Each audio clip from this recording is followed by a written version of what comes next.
Hello and good evening, everyone. Welcome to another presentation of Crusaders men's basketball here on athletics.capital.edu. I'm Charlie Danis. This is the Freshies pregame show as we get you set for tonight's men's basketball matchup between the Student Princes of Heidelberg and your Capital Crusaders. Well, very interesting game for the Crusaders their last time out. Last time they played a basketball game, that was last Saturday. They made the trek up to University Heights, Ohio to take on the Blue Streaks of John Carroll. And this was a game that went right down to the wire. It ended up being a one-point win for Capital. 73-72 was the final score in that game. And boy, the final moments were absolutely fraught with tension. So it was G. Yahaya that hit a layup late in the game, about 2:45 remaining, that gave the Crusaders a 3-point lead. Moments later, Tyler Schreck would score on a driving layup to put Capital up by 4, 73-69 with 2:08 remaining. Now keep this in mind. That would be the last offensive bucket of the game made by Capital. John Carroll, they would then miss a shot on its next offensive effort, but then they had 3 more chances to draw closer. Connor Fitzgerald would then hit a 3-pointer for John Carroll. That drew the Blue Streaks to within 1 point, 73-72. Both teams would swap timeouts following a foul by John Carroll. Schreck, he went to the free throw line for Capital, missed the free throw attempt. John Carroll got the ball, pushed it inside, last 10 seconds of the game, but Sean Flannery's layup attempt, that was off the mark. Schreck came down with the rebound, and that was your ball game. For the game, Capital shot 49% from the field. It was a tremendous effort by Tyler Schreck. He had himself a heck of a game as he was able to tally 5 assists and also tally a double-double. 12 points to go along with 13 rebounds. An all-around great game for Tyler Schreck. He was actually one of 4 players to score in double-digit figures for the Crusaders. Reed Bradfield had 16 points. G. Yahaya had 17 to lead all scorers for Capital. It was also a nice game for Cam Caldwell, who had 11 points. And Joe Hartman didn't score a lot of points in that game for the Crusaders. He only had 4, but he made his presence known on the glass. He had 10 rebounds for the Crusaders. So with the win, Capital improved to 8-7 overall, 4-4 within OAC play. And this is a Capital team that right now is still trying to find its rhythm, trying to establish consistency. They have not had a win streak longer than 2 straight wins so far this season, but maybe that'll change as they get some home cooking here this week. Tonight they welcome in the Student Princes of Heidelberg, and then coming up on Saturday, they will play host to the Polar Bears of Ohio Northern.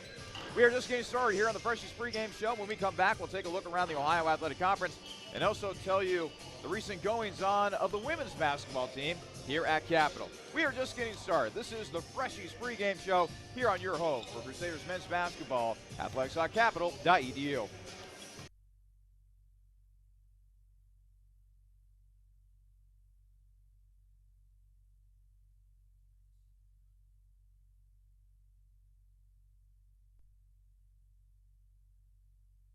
Lunch, the most unappreciated meal of the day. Which is why we at Freshie are screaming from the rooftops, let there be lunch. And no, not a sad sandwich at your desk. We're talking a flavorful Tex-Mex burrito after a brisk walk, or a nutritious kale Caesar with your work bestie. So let's do our minds, bodies, and taste buds a favor, and let there be lunch. Download the game-changing new Freshie app to have your food ready, or order at freshie.com. It's the perfect sports bar because it's not just a sports bar. I'm Gary Calico, founder and president of Rusty Bucket. A lot of families build their sports world around the bucket. It's not just a guy's night out. You can bring your wife, you can bring your kids. We get a lot of groups in after games. Great place after the game. Kids love to come here. The Rusty Bucket Restaurant and Tavern. The Rusty Bucket is a proud supporter of the Capital Crusaders. Visit us after the game at 2158 East Main Street and grab life by the bucket. New vehicles, reliable pre-owned vehicles, top-notch, high-quality service technicians and friendly, trustworthy sales associates dedicated to customer service. Byers Airport Subaru in Columbus is ready to get you into the vehicle that you were meant for. Stop by to see our selection at 401 North Hamilton Road in Columbus and take a test drive, or call Byers Airport Subaru at 877-265-9695 today. Byers Airport Subaru is a proud supporter of Crusader Athletics. Subaru, confidence in motion.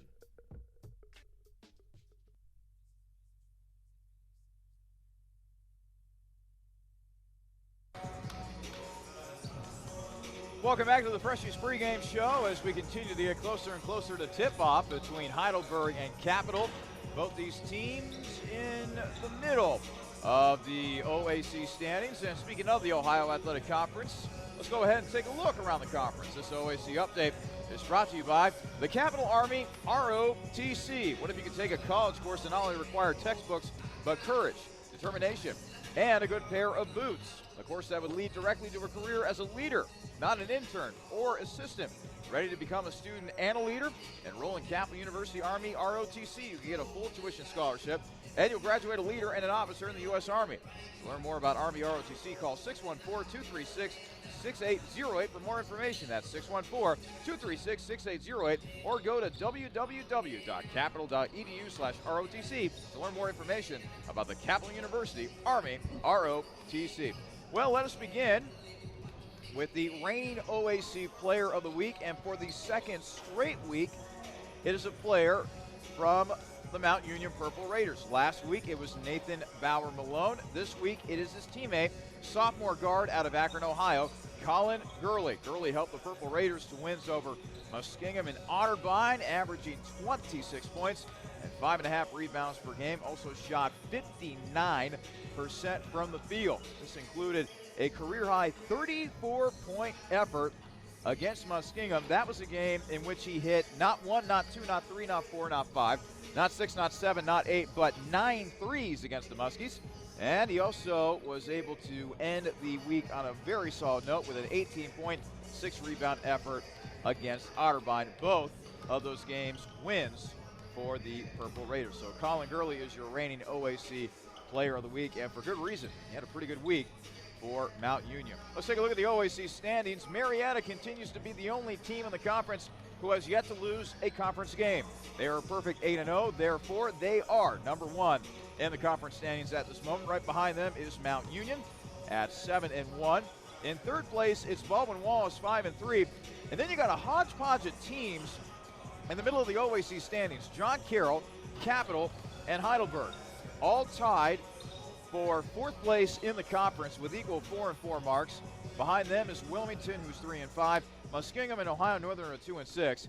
And another tough year for the Otterbein Cardinals. They are 4-11 overall, but more importantly, 1-7 within OAC play.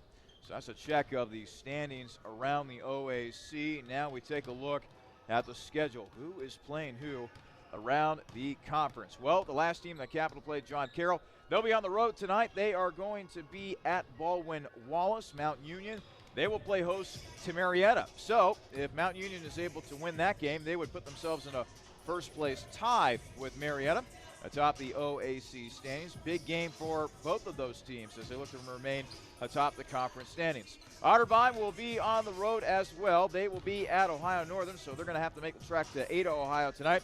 And finally, Muskingum, they will play host to Wilmington. It'll be a battle between the Quakers and the Muskies in that one. All of those games I just listed are scheduled for a 7 o'clock tip. Now it's time for the Capital Countdown, brought to you by On the Border Mexican Grill and Cantina. This is where we take a look at what's been happening with the women's team as of late. And we talked earlier in the pregame show about how the men's team was able to pull out a close one at John Carroll. The women's team did not have that same type of luck here at home when they were entertaining the Blue Streaks of John Carroll. The final score of that game ended up being John Carroll 51, Capital 49, and there were quite a few dramatic minutes in this game. Under 2 minutes to go, JCU was letting the three-pointers fly but missed. The defense was pretty solid for John Carroll throughout this game.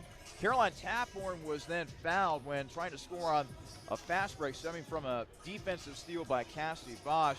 Now down 4 points, 57-51. This was with 50 seconds to go. Capital was able to adjust its strategy to make JCU earn some more points from the free throw line. John Carroll actually missed 2 consecutive free throws after those adjustments. Out of a timeout, Emma Burns then went to work offensively. Fell short with her shot, but was there to collect the rebound. The putback was then good for senior Ellie Watchman. That bucket trimmed the lead for John Carroll to 2 points with 33 seconds remaining. And then without any timeouts remaining, Capital kept fouling to give themselves a chance. John Carroll's Nicole Heffington missed both of her free throws, and that gave Capital one last chance to go for the win or potentially the tie. On Capital's final approach, it was Emma Burns who went for the win with a 3-point attempt from the top of the arc. That fell short. Cassidy Bosch was there for the offensive rebound, but her putback attempt, well, it rolled off the back of the iron as time expired, and that's what allowed John Carroll to escape with a 51-49 win over Capital. With the win, John Carroll improved to an impressive 13-2 overall and 7-1 in OAC play. Meanwhile, for Capital, they dropped to 8-7 overall and 3-5 within conference play. Dixie Jefferson, her crew, they will be at John Carroll tonight. That game is scheduled for a 7 o'clock tip-off, and we will keep you updated with how the women's team is doing throughout the night against the Student Princes. Meantime, the men's team, they got a big game here tonight against Heidelberg. We will preview the matchup between both of these teams when we come back from this quick timeout. You're listening to the Freshies pregame show here on your home for Crusaders men's basketball, the Capital Sports Network.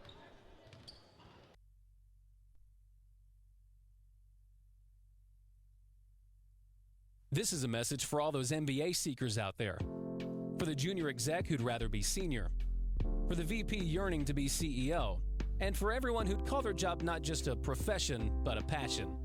Capital University's MBA program was built exclusively for professionals, experienced faculty, flexible schedules, and classmates you'll soon consider colleagues. Learn more at capital.edu/MBA. The Capital University MBA, for those driven to do more. OSU Sports Medicine is a proud supporter of Crusader student athletes by providing sports health services for Capital University athletics and student health services. Through the work and care of team physicians and athletic trainers, it's the team behind your team.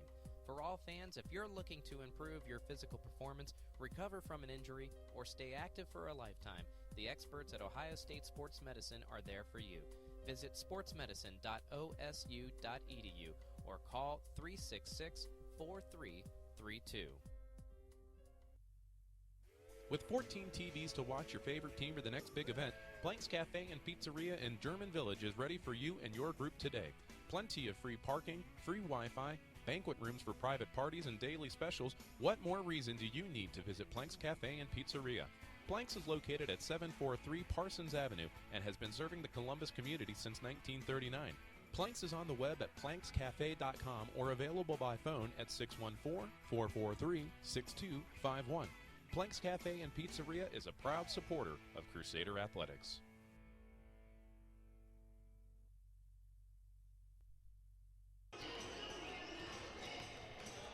Welcome back to the Freshies pregame show. Freshie, healthy, fast, casual food that's good for your body and soul. Cap students get 10% off. Freshies, eat, energize. We continue to get closer and closer to tip-off between Heidelberg and Capital. A pair of teams stuck in the middle of the OAC standings, looking to create some separation and looking to inch closer to the top of the conference standings as well. Let's go ahead and set the table for Capital. This is brought to you by our good friends at Pepsi. Well, looking at the statistics here in the middle part of the season, clearly a big three for Capital offensively. Gia Haya, Reed Bradfield, Cam Caldwell, all those players averaging double figures in scoring per game, with Gia Haya leading the way with just under 15 points per game, 14.9 to be more specific. Reed Bradfield averaging 12.6 points per game, Cam Caldwell averaging 11.6 points per game. But let me tell you something. That threesome might turn into a foursome pretty soon, especially with the way that Tyler Schreck has been playing. Mentioned at the top of the pregame show about how Schreck's play has really improved over the last couple of games. In fact, he is coming off of a double-double in that 73-72 win over John Carroll. 12 points, 13 rebounds, including what turned out to be the clinching rebound as well. So Shrek has definitely been making his presence known. And I can't stop talking about the fact that Tyler plays a lot like his brother Austin. I really shouldn't be surprised about the results that we have been seeing from Tyler over these last few games, but it runs in the family. It is like he is a clone of his brother Austin in terms of his hustle, in terms of being able to get to the hoop, having that nose for the ball, both offensively and defensively. So great to see that another member of the Shrek family is making big contributions to this Capital team. This is a Capital squad that we also talked about at the top of the pregame show about how consistency has kind of been lacking for this team in terms of being able to string together wins in order to get traction, in order to be able to move up the conference standings. This is a team that has not been able to win more than 2 straight games all season, and luckily for them, that win at John Carroll actually halted a 2-game losing streak. So now if you're Capital, you got yourself a big week ahead of yourself. First off, you got this game against Heidelberg tonight, and then on Saturday afternoon, you're going to be welcoming in Ohio Northern. So you got some home cooking to do this week, a chance for you to pick up some wins within the OAC. They will end this month with a road game at Muskingum, but then February will come around and it will be go time. Rivalry game with Otterbein on February 1st, so that'll be an interesting way to start off the new month coming up here for Capital. You got a road game at Marietta. You got a home game against John Carroll, who I would think is going to want to be out for blood, want to get revenge for Capital after the Crusaders were able to steal one up at University Heights last week. It is imperative for Capital to get hot at the end of this month in order to build some momentum heading into the month of February. We will talk about Capital's opponent, the Student Princes of Heidelberg, in just a moment. But first, a quick message from our friends at Pepsi.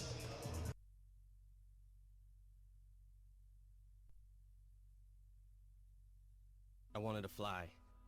They said I couldn't. So I built a plane, then a spaceship, then I went to the moon.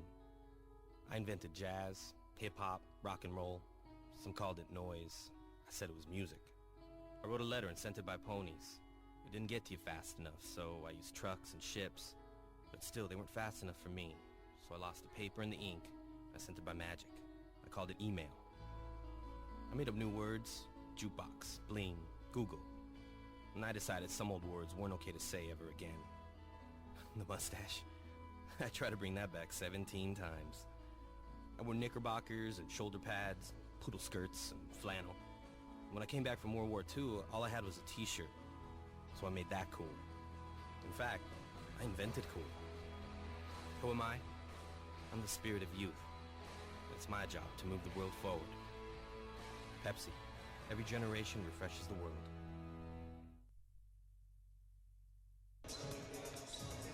Welcome back to the Freshies pregame show. Let's now go ahead and set the table for Capital's opponent tonight, that being the Student Princes of Heidelberg. This, too, is brought to you by Pepsi. Taking a look at the stats for Heidelberg tonight, they only have a pair of double-digit scores, at least on an average-per-game basis. Dylan Woods leading the way for Heidelberg scoring-wise with 12 points per game. Right behind him is Tamal Watkins. Watkins averaging 11.7 points per game. Those are the two guys, Woods and Watkins, who take the vast majority of shots from three-point range. Woods shooting 41% from the perimeter. Meanwhile, Watkins only shooting 31% from three-point range. Another guy to watch out for from downtown is Alex Arellano. Arellano shooting 42% from three-point range. So this is a Heidelberg team that can light it up. They shoot 34% from beyond the arc. As a team, they shoot 41% from the field. So that puts them in the middle of the pack offensively in the OAC. As a team, they do a very nice job of shooting free throws, 72% from the foul line. And rebounding-wise, this Heidelberg team can also be a little bit of a handful on the glass as well. So Capital's going to definitely need to bring their A game when it comes to playing on the glass this evening. here at the Capitol Center. Taking a closer look at Dylan Woods. Woods wearing number 4 on the back of the jersey for Heidelberg tonight. And this is a guy that on any given night can light it up. He has been able to score double digits in about 9 games or so. Last time he was able to go 10-plus points in a game, you got to go all the way back to January 8th when Heidelberg was playing host to Ohio Northern. He had 18 points in that game. Since that time, he's only had single-digit scoring outings for this Heidelberg squad. 8 points at Marietta, 8 points against John Carroll. In his last ball game, 7 points against Muskingum. Didn't have a good shooting night, only shot 3 of 11 from the field, only good for 27%, 1 of 3 from three-point range. So you would expect that Dylan Woods is going to want to improve upon that a little bit in this game against Capital. Again, laid it out in the last segment about how this is a big stretch for Capital, a good way for them to garner momentum, to get things going before they head into what should be a very tough February. But they got to be able to move up those OAC standings because, let's face it, you want to be able to get a very good seed in that OAC tournament and, possibly keep your hopes alive for a potential regular season title as well. Still a lot of basketball left to be played, but this is a time for Capital to really turn on, and it could start right here tonight against Heidelberg. Another quick timeout. When we come back, we will have tonight's keys to the game. What will it take for Capital to get a win against the Student Princess tonight? Well, I'll give you my keys following this quick timeout. You are listening to the Freshies pregame show here on your home for Crusaders men's basketball athletics on capital.edu.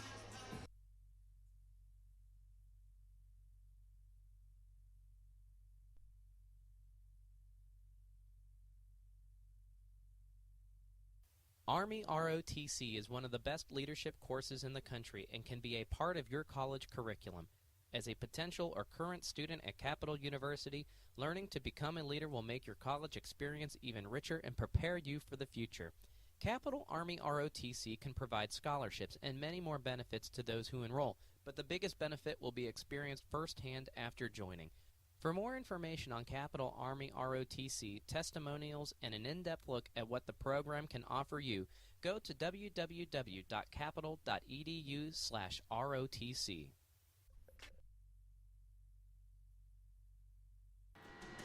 Capital University presents The Good Guarantee. The Good Guarantee promises families who work for nonprofits or in public service will never have to pay more than 50% tuition based on their total amount of financial aid. This includes your talent, merit, and need-based aid. You can live on campus or at home, it's renewable for up to 8 semesters, and you can study any major and minor. Current students can apply too. You qualify if you or your spouse or your parent or guardian work for a nonprofit or public service organization, and you are a full-time undergrad. Because we want to create purposeful people, courageous community, and hopeful humanity. The world needs more good. The world needs you. You invest in others, we invest in you. For more information, visit capital.edu/good-guarantee.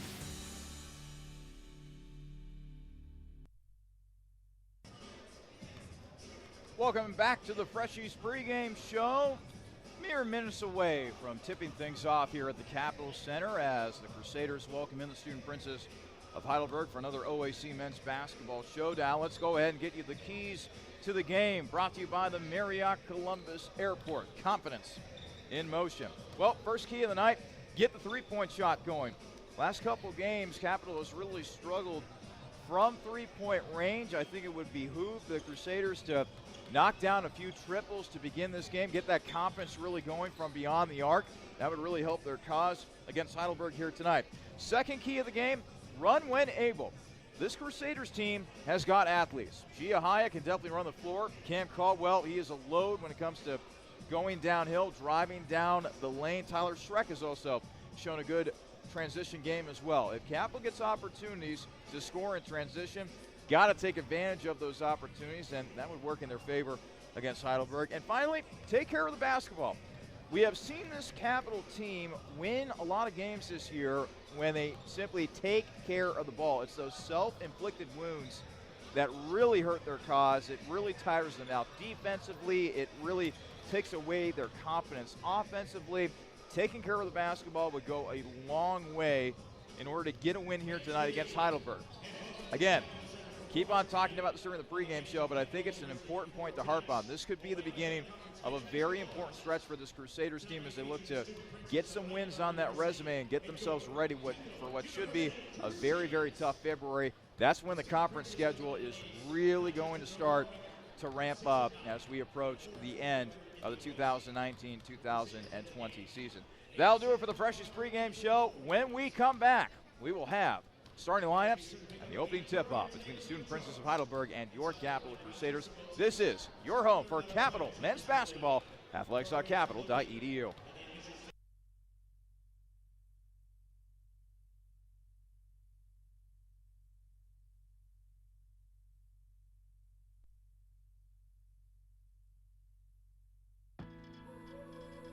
Where will you live your purpose? Not in a refuge from the real world. The university, anchored in the center of Ohio, is at the epicenter of possibility, purpose, and the power of purple. There's no time for hesitation here. No need to put things neatly into boxes. Just the need to nurture the role you were born for, no matter who you are. We believe that engagement is as important as education, that curiosity is as important as the classroom. And when given the chance, we do more, not less.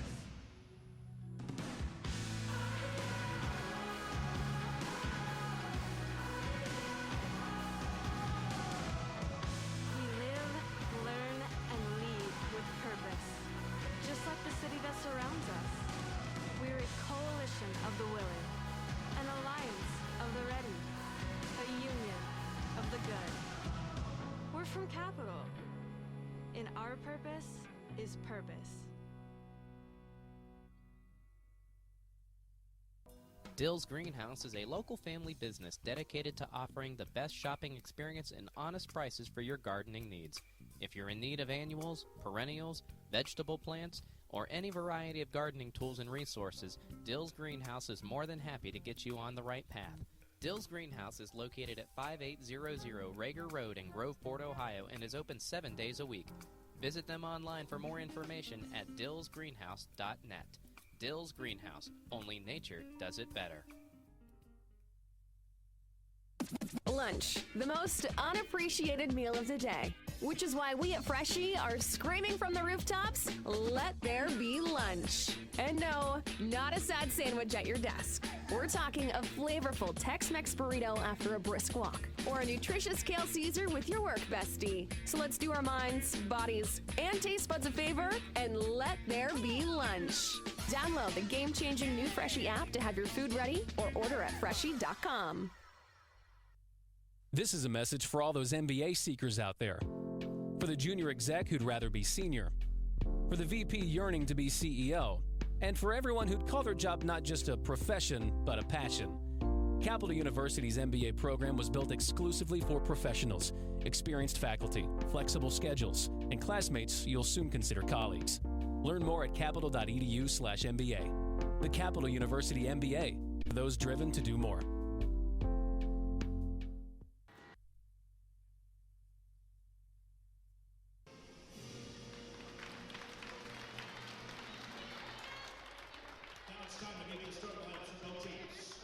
Hello again, everybody. Welcome to another presentation of Crusaders men's basketball here on athletics.capital.edu. I'm Charlie Danis. So glad that you could spend your Wednesday evening with us as Capital gets set to take on the Student Princes of Heidelberg. Let's go ahead and get you tonight's starting lineups. These are brought to you by Dill's Greenhouse. Only nature does it better. Let's begin with the starting five for the Student Princes of Heidelberg University. They come in here with an overall record of 6-9, a 4-4 mark with an OAC play. Their starting five looks like this. At guard, the 5'10" senior from Columbus, Ohio, number 0, Tamal Watkins. Also at guard will be the 6' senior from Lima, Ohio, number 3, Josh Dixon. Also at guard is the 6'1" junior from the Queen City of Cincinnati, Ohio, number 4, Dylan Woods. At forward, the 6'4" sophomore from Clyde, Ohio, number 22, Seth Homan. And rounding out the starting five tonight for the Student Princes, the 6'6" junior forward from Paulding, Ohio, number 32, Alex Arlano. The head coach of the Student Princes in his 7th season at Heidelberg is Andy Buhai. Now the starting five for the Crusaders of Capital University. Overall record of 8-7, 4-4 mark with an OAC play. Their starting five looks like this. At center, the 6'7", 200-pound sophomore from Dixie Heights, Kentucky. Number 2, Reed Bradfield. At forward, the 6'4", 190-pound senior from Abuja, Nigeria. Number 5, Ganahu Yahaya. At guard, the 6'3", 210-pound sophomore from Erlanger, Kentucky. Number 12, Tyler Schreck. Also at guard, the 6'1", 200-pound junior from Westerville, Ohio. Number 30, Cameron Caldwell. And rounding out the starting five tonight for the Crusaders, the 6'7", 225-pound junior center from the Queen City of Cincinnati, Ohio. Number 40, Joe Hartman. The head coach of the Crusaders in his 25th year here at Capital, Damon Goodwin. Both teams looking to pick up a key conference win as we rapidly approach the end of the month of January. Capital coming out on the court with their customary gray home uniforms, white numbers outlined by purple. Heidelberg, meanwhile, going with an all-black look, silver-looking numbers outlined by gray. Heidelberg script on the front with gray. Those are actually pretty neat-looking uniforms, if you ask me. Opening tip is won by Heidelberg, and we are underway here at the Capital Center. Student Princess will get the first crack at it offensively. Tamal Watkins will bring it across half court. He'll pass it off to Dylan Woods. Now it's in the hands of Homan. Homan to Watkins. Watkins jumper blocked partially, it looked like, by Reed Bradfield, and the ball is corralled by Capital. Hartman will get it ahead to Caldwell. Now it's in the hands of Yahaya. First offensive possession of the night for the Crusaders as we have just gotten things started here in Bexley. Bradfield trying to drive, now gives to Schreck. Pass to Caldwell down the lane. That is blocked vehemently by Arlano, but Capital keeps possession. 7 on the shot clock. Caldwell skips it over to Schreck. Schreck back outside. Caldwell for 3, no good, and the rebound is taken by Heidelberg. Grabbing it was Dylan Woods, the junior out of Cincinnati. And now slowly but surely, Tamal Watkins will bring it up the court for Heidelberg. Watkins will hand off to Woods. Woods escaping the double team. Back to Watkins on the left wing. Watkins will drive. A kick. A three-pointer by Arlano, and he is able to knock it down. Alex Arlano, the junior from Paulding, Ohio, gets Heidelberg on the board first. It's a 3-0 lead early on here for the Student Princes. Caldwell almost lost it out of bounds, but able to stick with it. Now swung around to Schreck on the right wing. Schreck trying to dribble around some traffic. Gets out of a double team. Now passing off to G. Yahaya. 13 on the shot clock for the Crusaders. G will go inside. Schreck will try to post up his man. Meets with a double team into Hartman. Blocking foul. Count the bucket and a foul as Capital finally gets on the board. Hartman with a chance to complete the three-point play. The foul will go against Seth Homan. As the first team foul against Heidelberg this half as Hartman misses the free throw. So it remains a 3-2 lead for Heidelberg. 18-15 remaining here in our first half. And Heidelberg so far has been confident working in a half-court set. Taking their time. Cutting. Now passing over to Woods for 3. That'll rattle home.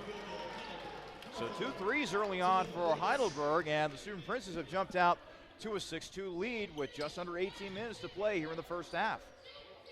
Hartman over to Schreck on the right wing.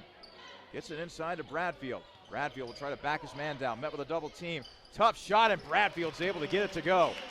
Got a little help there from the back iron, but Reed will certainly take that one as the Crusaders draw to within 2, a 6-4 game with about 17.5 remaining here in the first half. Watkins will pass off to Dylan Woods. Woods on the right wing being guarded by Yahaya. Now he'll get on over to Arlano.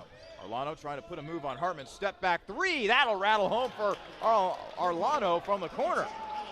Boy, oh boy. Heidelberg has brought their shooting shoes tonight. 3 threes already hit by the Student Princes. 9-4 lead for Heidelberg with 17:07 remaining in the first half. Goes inside to Bradfield. Reed battling. Nice touch passes. He's able to find Hartman for 2. That is perfect interior passing by the bigs of Capital. 9-6 lead for Heidelberg. 16:50 remaining in the first half. Tamal Watkins, right wing, being guarded by Caldwell. Gets out of a double team. Arlano for three. Arlano is scorching hot for Heidelberg as his hot start continues. 12-6 lead now for Heidelberg. That is already the third three made by Alex Arlano, Jr. out of Paulding, Ohio. And now a turnover for Capital. Watkins, he'll try a three. He'll knock it down. The trifecta onslaught continues. Heidelberg with another three. It's a 15-6 lead for the Student Princes with 16-13 remaining in the first half. Schreck driving, turned it over. Arlano comes up with a steal, fed ahead to Dixon. Dixon on the other side, blocked by Bradfield as Giahaya is able to corral the loose ball for Capital. Here comes Caldwell now on the left wing. He will bounce it inside to Hartman. Inside further to Bradfield, who lost it out of bounds, but it goes off of a Heidelberg player's hand, so Capital will keep possession. Caldwell and Hartman will check out for Capital. Meanwhile, Ryan Roth and Griffin Dosick will check in for the Crusaders, and a substitution being made by Heidelberg as well as Emmanuel Perdue, sophomore out of Shaker Heights, Ohio, checks into the game for the Student Princes.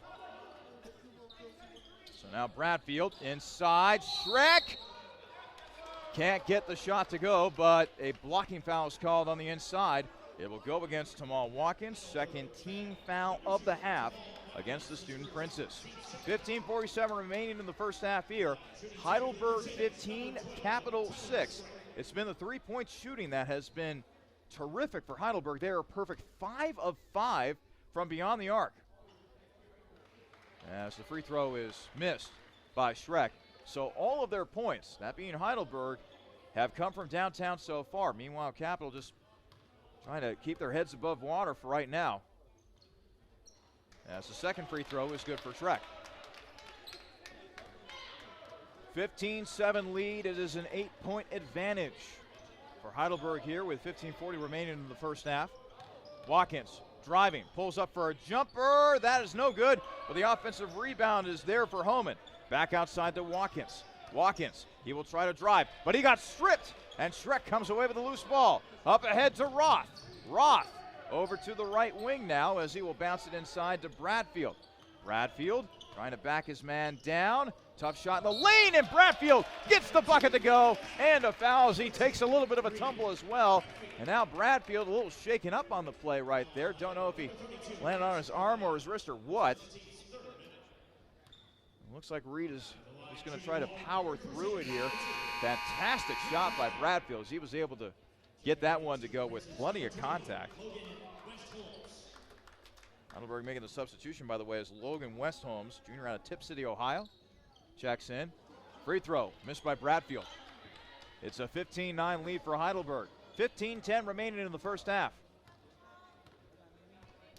Capital shooting 4 of 6 from the field so far. Heidelberg 5 of 8, with all 5 of their makes coming from downtown. Perdue trying to drive inside, blocked away by Reed Bradfield. Now a scramble for the loose ball. Heidelberg is able to get it back, but then Giahaya is able to poke it away. G now coming the other way. Pull up free for G, he knocks it down. That brings Capital to within 3, 15-12. 14:35 remaining in the first half. It looks like Capital's been going on a little bit of a run here as of late after Heidelberg started out this game scorching hot from three-point range. Watkins and that Heidelberg offense looking for a response now. Watkins, spin move down the lane, tough jumper, can't get the bucket to go, but Ryan Roth is going to be whistled for the foul on a reach-in. That'll be the first team foul on Capital this half. So Tamal Watkins, senior out of Columbus, Ohio, went to South High School here in Central Ohio during his prep days. I'm sure he's got a lot of family here tonight at Capital. It's a little bit of a homecoming for that gentleman. A couple substitutions now for Heidelberg. Coming into the game, Kurt Jacobs, sophomore out of Columbus, as well as, let's see here, it looks like Bailey Croft, junior out of Spencerville, Ohio. One more free throw for Watkins. He knocks it down. 17-12 lead for Heidelberg. 14-15 remaining in the first half. Roth passing it off to Schreck. Schreck with a little bit of a spin move down the lane. Can't get the bucket to go. And a loose ball finally grabbed by Watkins. Watkins slowly but surely bringing it across the timeline. His Student Princess leading Capital 17-12 with 13:53 remaining. Watkins slides on in and scores. High off the glass and in for Tamal Watkins. It's now a 19-12 lead for Heidelberg. Roth across half court, and Watkins will be whistled for a reach-in foul, and Watkins immediately shaking his head saying, I shouldn't have done that. That will be the 14th foul on Heidelberg this half now after the reach-in foul by Watkins. Checking back in for Capital, Cam Caldwell and Joe Hartman. A 19-12 game in favor of Heidelberg. 13:40 remaining here in the first half. Roth inbounding it from the near side, gets in successfully to Dosick. Roth now dribbling around. Passing it off to Dosick. Griffin over to Hartman. Back out to Roth. 14 on the shot clock. Roth will go inside. Caldwell double teamed. A lot of traffic. Cam can't get it to go. And finally the defensive rebound grabbed by Bailey Croft. That was a really tough shot that time by Cam Caldwell, as he was surrounded by as much as 3 players. He tried to get that one to go in between the trees, but just couldn't. Dylan Woods, meanwhile, on the left wing. Woods will go inside. Double team. Yahaya almost with a steal. Now Purdue down the lane and gets it to go. 9-point lead now for Heidelberg. 12:50 remaining here in the first half. Cam, top of the arc. In to Hartman. Hartman will hand off to Yahaya. G will go down the lane and miss the shot with his left hand, batted up in the air. It's finally grabbed by Purdue for Heidelberg. Now the ball is tipped out of bounds, and Caldwell trying to make a steal that time, but it will remain with Heidelberg. As this will lead to another substitution for Capital. Reed Bradfield checking in, and now a timeout is going to be taken. 12:32 remaining here in the first half. Heidelberg 21, Capital 12. This is your home for Crusaders men's basketball. Athletics.capital.edu.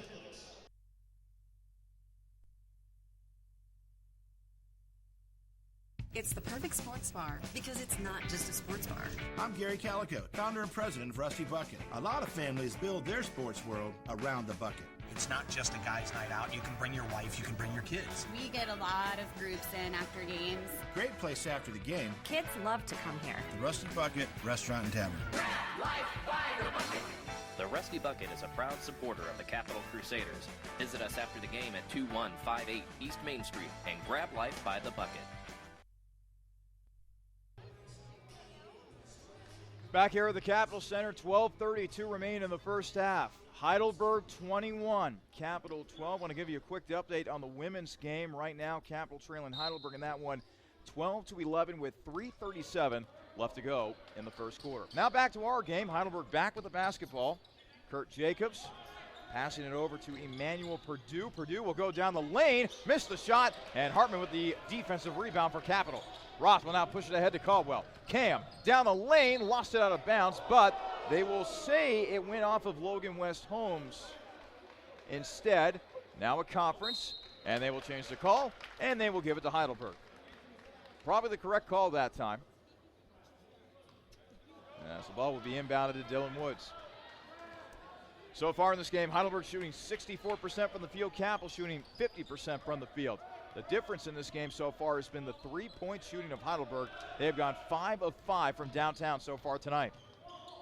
Dylan Woods back outside, swung around to Emmanuel Purdue. Purdue trying to put the moves on Roth. Purdue still dancing around, back out to Woods. Now a three-pointer on the way. That is off the mark by Kurt Jacobs, the first missed three-pointer of the night for Heidelberg. So now Capital looking for an answer here offensively. Bradfield trying to drive, now back out to Caldwell. Caldwell, right wing. Dribbling to his right. Cam trying to decipher this Heidelberg defense. Now over to Hartman. Hartman over to Giahaya. Hartman to Bradfield. 7 on the shot clock. Reed trying to make a move, but now a foul will be called on the floor against Heidelberg. This will be the 15th foul against the Student Princess. Bailey Croft will be hit with the foul for Heidelberg. And now a substitution is Gia High will check out for Capital. And coming back in is Tyler Schreck. Bradfield, spinning hook, pretty. Reed Bradfield has made a couple of tough shots here tonight. That brings Capital to within 7. 21-14 the lead for Heidelberg as we rapidly approach 11 minutes to go in the first half. Heidelberg back with it offensively. Dylan Woods, top of the arc, being guarded by Caldwell. Woods dribbling to his left, pulls up for a 3, and he knocks it down. The 6th made three-pointer of the night for Heidelberg. It's now a 10-point lead for the Student Princes, their largest lead of the game. Roth will try a triple. That's an air ball. And the rebound is taken by Emmanuel Purdue of Heidelberg. Dylan Woods trying to drive down the lane, and a foul is going to go against Woods. That was an obvious armbar right there. That is the 16th foul against the Student Princes. So, yes, Capital is facing a daunting deficit right now, being down by 10. But those fouls are starting to pile up here for Heidelberg, and soon enough, Capital will start to shoot free throws here as we approach the end of the first half. That might help them take a big chunk out of this Heidelberg lead. Hartman gets it inside to Caldwell. Nope, it's stolen away. It was stolen away until Seth Homan stepped on the end line. And so now it'll go back to Capital. 16 seconds will remain on the shot clock. Roth will be the trigger man. He'll inbound it, run the baseline. He'll get it into Schreck. Schreck, jumper, off the mark. Hartman, offensive board, however. Bradfield, he will try to drive, but he turns it over. Third turnover of the game for Capital, who trails Heidelberg by 10. 10-12 remaining here in the first half. And Heidelberg, once they inbound the ball, they slowly but surely get it up half court. They like to work that clock offensively. That shot clock, I should say. Battle down inside between Hartman and Arlano. Arlano, funky shot, almost got that one to go, but it rattles in and out. Capital with the rebound. Schreck trying to come the other way, but he's stopped. Now we'll pass it over to Caldwell. Camp thought about a 3, but pulled back the trigger. Now it's Hartman, and his jumper is good. Joe Hartman knocking it down, bringing Capital to within 8. 24-16, under 9.5 to play in this first half.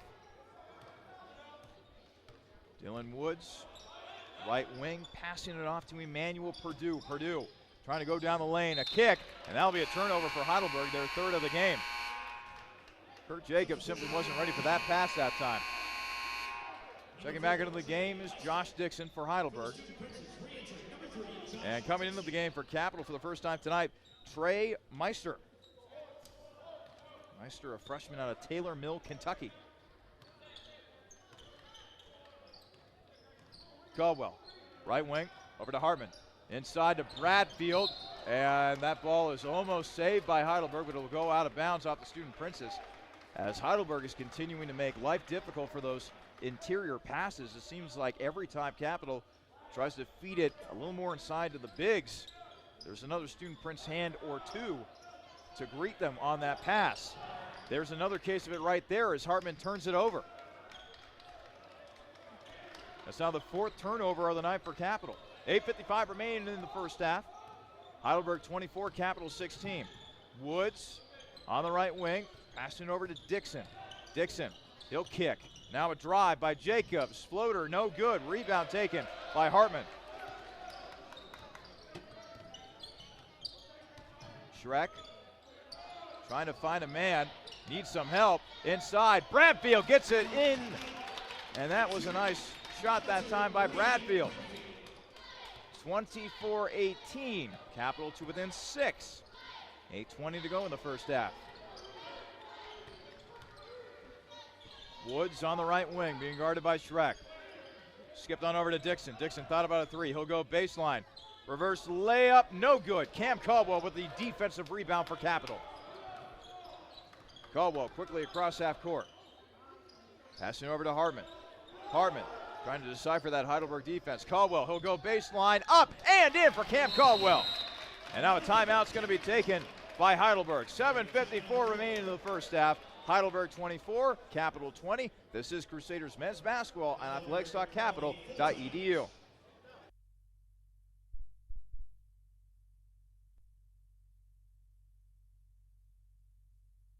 With 14 TVs to watch your favorite team or the next big event, Blank's Cafe and Pizzeria in German Village is ready for you and your group today.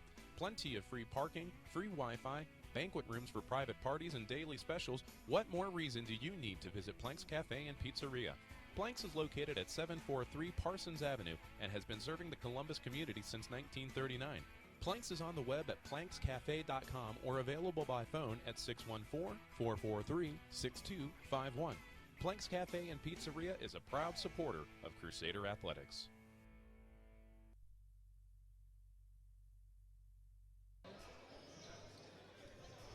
Welcome back to the Capital Center. 7:54 remaining in the first half. Capital has cut into this Heidelberg lead. They now trail the Student Princes 24-20. 7:50 to go in the first half. Nakai Taylor has checked in for Heidelberg. He'll pass it on off. It's back to Taylor. Taylor over to Jacobs for three. Jacobs knocks it down. Goodness gracious, this three-point shooting for Heidelberg has been quite impressive. They are now 8 of 12 from beyond the arc. Giahaya, right wing, inside to Caldwell. Caldwell fighting through a double team, getting that bucket to go. 27-22. The lead belongs to Heidelberg, 7:10 remaining in the first half. But it starts here on the defensive side. Capital has really got to solve this Heidelberg three-point shooting going forward. And now another three-pointer on the way. That one knocked down from the corner, this time by Seth Homan.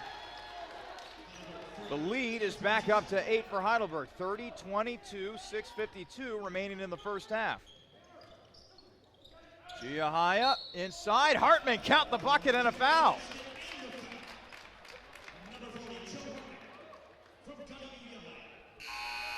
17th foul on the Student Princes this half. Trey Meister will check out. And now Schreck will come back in for Capital. Meanwhile, Hartman will try to finish off the three-point play. Hartman so far tonight, 4 points. Couple rebounds, make it 5 points with that made free throw.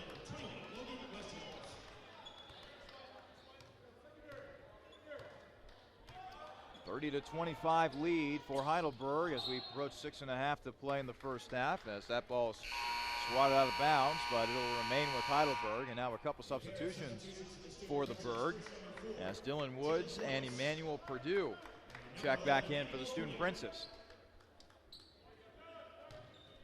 Inbounding will be Nakai Taylor. Taylor will get it in successfully to Dylan Woods. Matched up defensively with Woods is Giahaya. It's now bounced down over to Perdue. Perdue will drive in and score. Defense was lacking that time for Capital as that baseline was wide open for Perdue. It's now a 32-25 lead for the Student Princes with 6:18 to go in the first half. Caldwell turns it over. Perdue coming the other way with it. High off the glass, that's no good. Ball finally grabbed by Hartman. Giahaya down the other way, too strong with the layup. He misses it, and Heidelberg comes away with the defensive rebound. So now Nakai Taylor will calm things down a little bit. He'll pass off to Dylan Woods. Swung around to Perdue. Perdue almost walked with the ball that time. Now he almost turns it over, but they get it out to Woods. 4 on the shot clock. Woods, deep three. That's no good, and the rebound taken by Hartman of Capital. Now Caldwell looking to push it. Giahaya, three, short. And the rebound taken by Heidelberg. Taylor will pass it on over to Dylan Woods. 32-25 lead for the Berg. 5:15 left to go here in our first half. Woods, top of the arc, being guarded by Hartman. Woods needs help, and that was almost taken away by Bradfield. But Heidelberg keeps possession. Now it's Taylor. Taylor down the lane, bounce pass, and a foul will be called with 1 second remaining on the shot clock against Giahaya. Going to the foul line will be Logan West Holmes, junior out of Tip City, Ohio. That's just north of Dayton. Went to Miami East High School back during his prep days, and the first free throw by West Holmes is no good. One more upcoming, but not before a couple substitutions for Capital. Ryan Roth checks back into the game for Heidelberg. We get to see Bailey Croft once again. So now one more free throw for West Holmes. Shot is up, and that one is good. 33-25 lead for Heidelberg. 4:49 to go in the first half. And this is a game that Heidelberg so far has led the entire time. Capital has yet to lead in this game. Bradfield. Hands off to Hartman. Roth swung around to Schreck. 12 on the shot clock. Schreck dribbling to his right. Over to Yahaya. Inside. Hartman. Double team. Fighting through the double team. Too strong of a shot. Now he's battling for the ball. Gets it back, and Hartman staying with it. Puts it home. Nice job by Joe Hartman. 33-27 lead for Capital. 4:15 left to play here in the first half. That was an excellent effort by Hartman that time. And now a reach-in foul is going to be called against Giahaya.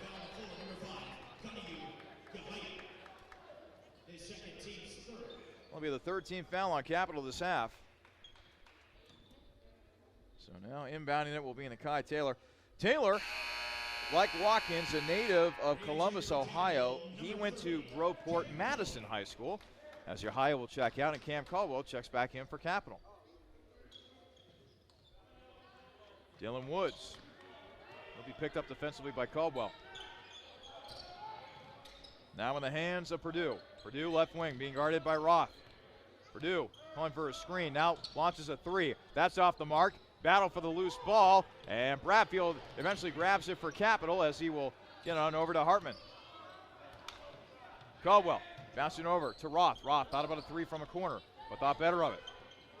Inside, Schreck able to convert. Nice bullet pass from the big man Hartman. 33-29 lead for Heidelberg as we rapidly approach 3.5 to play in our first half. Woods outside to Taylor.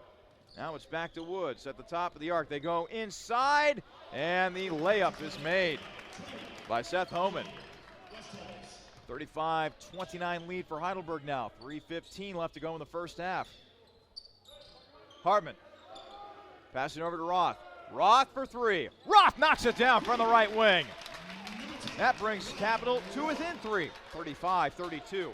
3 minutes to go in the first half.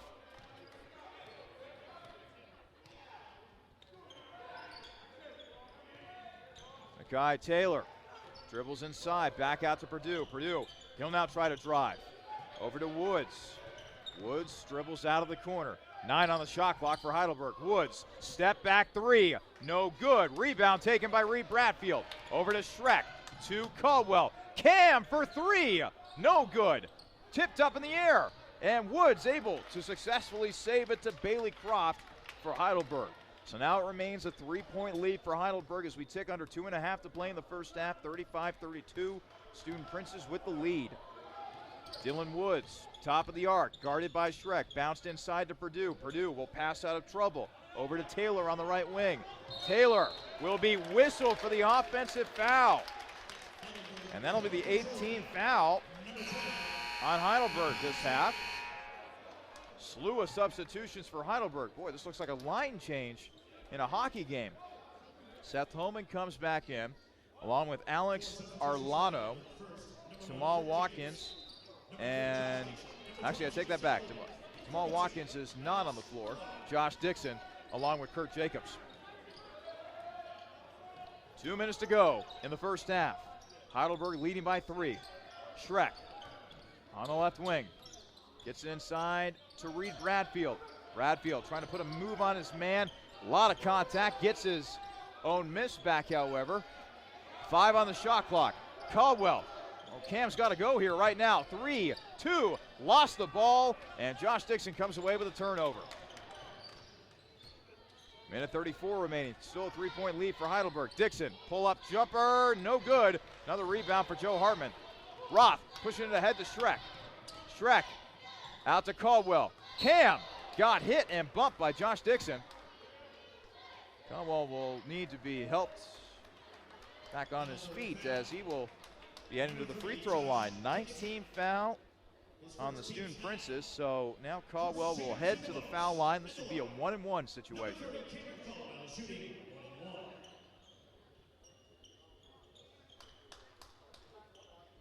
So Caldwell will head to the free throw line. Shot is up, and it is good. Caldwell so far on the night, 5 points. Looking for a 6-point here at the foul line. Shot is up, and it is good.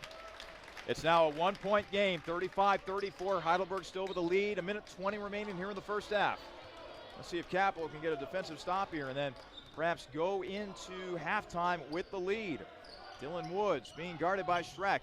Woods stopping, twisting, turning. Now will be forced to pass out to Arlano. Back to Woods. Woods on the left wing, 9 on the shot clock. Back in the hands of Arlano. Arlano picked up defensively by Hartman. Three-pointer way short. And the rebound taken by Schreck. Chance for Capital to take the lead here. Caldwell in the corner. Bounced inside. Hartman for 2. Capital with his first lead of the night. And what a first half it's been for Joe Hartman. He's got 13. 35 seconds and counting in the first half. 36-35 lead for Capital. Dylan Woods go inside to Arlano. Arlano passing it inside to Homan. Homan shot off the glass and in. And Heidelberg retakes the lead. But Capital will have the last shot of the first half. So it's a 37-36 game in favor of Heidelberg. Roth over to Caldwell. Passed on over to Hartman. Hartman to Schreck. Schreck for 3. Schreck misses it. Rebound taken by Homan. And that's how the first half will end. At the half, Heidelberg 37, Capital 36. Coming up, we'll have the Capital University ROTC halftime show. We'll take a look at stats from this game as well as get you updated with scores around the OAC and even tell you how the women's team is doing tonight for Capital as they are playing at Heidelberg at the moment. That's the Capital University Army ROTC halftime show. Coming up here on your home for Crusaders men's basketball. The Capital Sports Network is Heidelberg leading Capital at halftime, 37-36.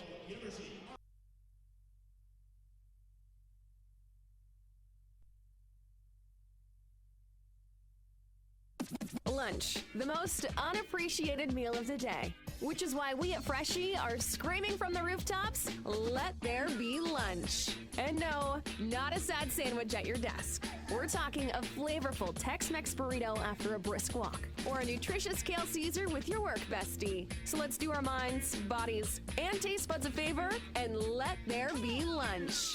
Download the game-changing new Freshie app to have your food ready or order at Freshie.com. It's the perfect sports bar because it's not just a sports bar. I'm Gary Calico, founder and president of Rusty Bucket. A lot of families build their sports world around the bucket. It's not just a guys' night out. You can bring your wife, you can bring your kids. We get a lot of groups in after games. Great place after the game. Kids love to come here. The Rusty Bucket Restaurant and Tavern. The Rusty Bucket is a proud supporter of the Capital Crusaders. Visit us after the game at 2158 East Main Street and grab life by the bucket.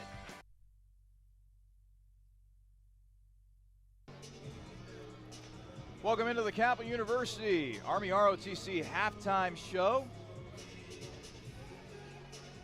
A very entertaining game between both Heidelberg and Capital. It's the Student Princes who lead the Crusaders at the half, 37-36. Let's now get you caught up with other scores around the OAC. We begin with a basketball game taking place at Baldwin-Wallace University. The home team, the Yellow Jackets, leading John Carroll in that one, 45-36 with 1:42 remaining in the first half. Baldwin-Wallace being led offensively by Luke Schaefer. He's got 10 points. John Carroll, meanwhile, they're being led offensively by Sean Flannery and Ryan Berger. Each of those young men have 8 points apiece. Elsewhere around the OAC, big matchup between Mount Union and Marietta. Battle for first place. At least Mount Union can leap into a tie for first place with Marietta atop the OAC standings. And right now, it's Mount Union with a sizable advantage over Marietta, 30-19.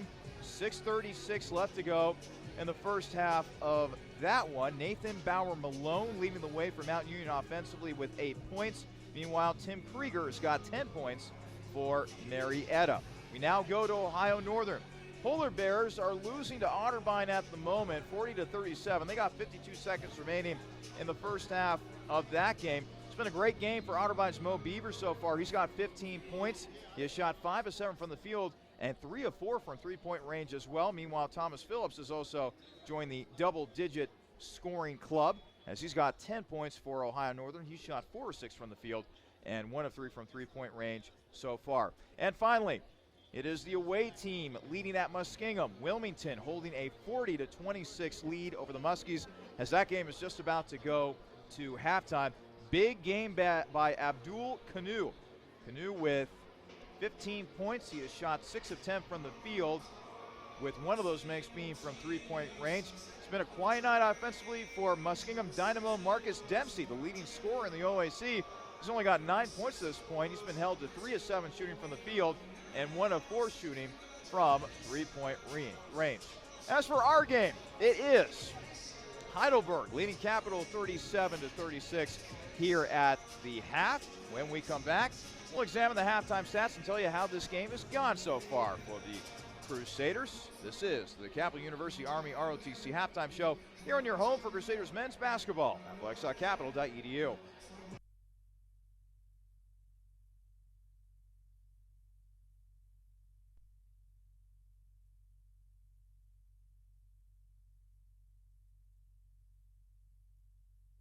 OSU Sports Medicine is a proud supporter of Crusader student-athletes by providing sports health services for Capital University athletics and student health services.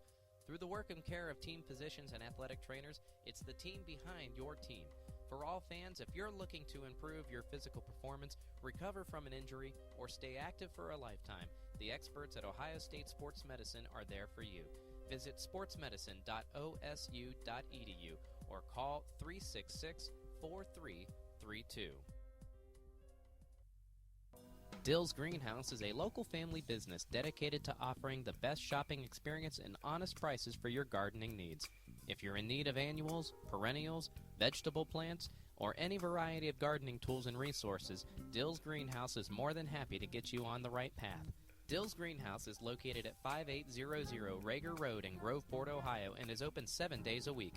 Visit them online for more information at dillsgreenhouse.net. Dill's Greenhouse. Only nature does it better.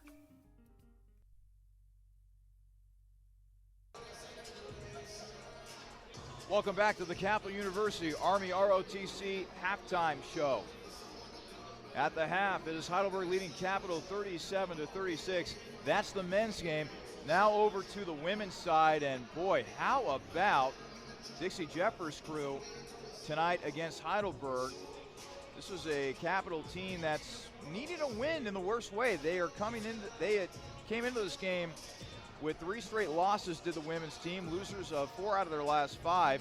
After a close first half in which Capital trailed Heidelberg 16-15, the Crusaders turned it on in the second quarter, outscoring Heidelberg 23-3. Let me repeat that. They outscored Heidelberg 23-3 in the second quarter. And really, it's been a very good night offensively for the women's team. Very balanced scoring throughout. Nobody has hit double digits so far for Capital, but check this out for just a second. Ellie Watchman, Cassie Botch, Roach, and Brooke Omer all have 6 points apiece. And then you have other players with 4 points, with 3 points. Very balanced scoring for the women's team so far. If they can keep that up, they should be in good shape against Heidelberg tonight. And by the way, for the record for Heidelberg, their leading scorer is Allie Adelsberger.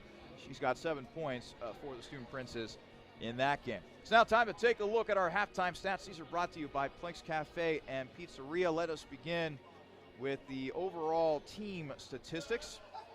Heidelberg shot 46% from the field, 8 of 13 from three-point range. Yep, you heard that right. Heidelberg shooting 8 of 13 from downtown, good for 62%. Meanwhile, Capital, They have shot it better from the field when compared to Heidelberg, 55%, but only 2 of 7 from downtown. Good for only 29% from three-point range. 3 of 4 from the foul line went Heidelberg, good for 75%. Only 7 free throws attempted by Capital. They made 4 of them. That's good for 57%. Turnovers, Capital 7, Heidelberg 5. Points off turnovers, Capital 5, Heidelberg 3.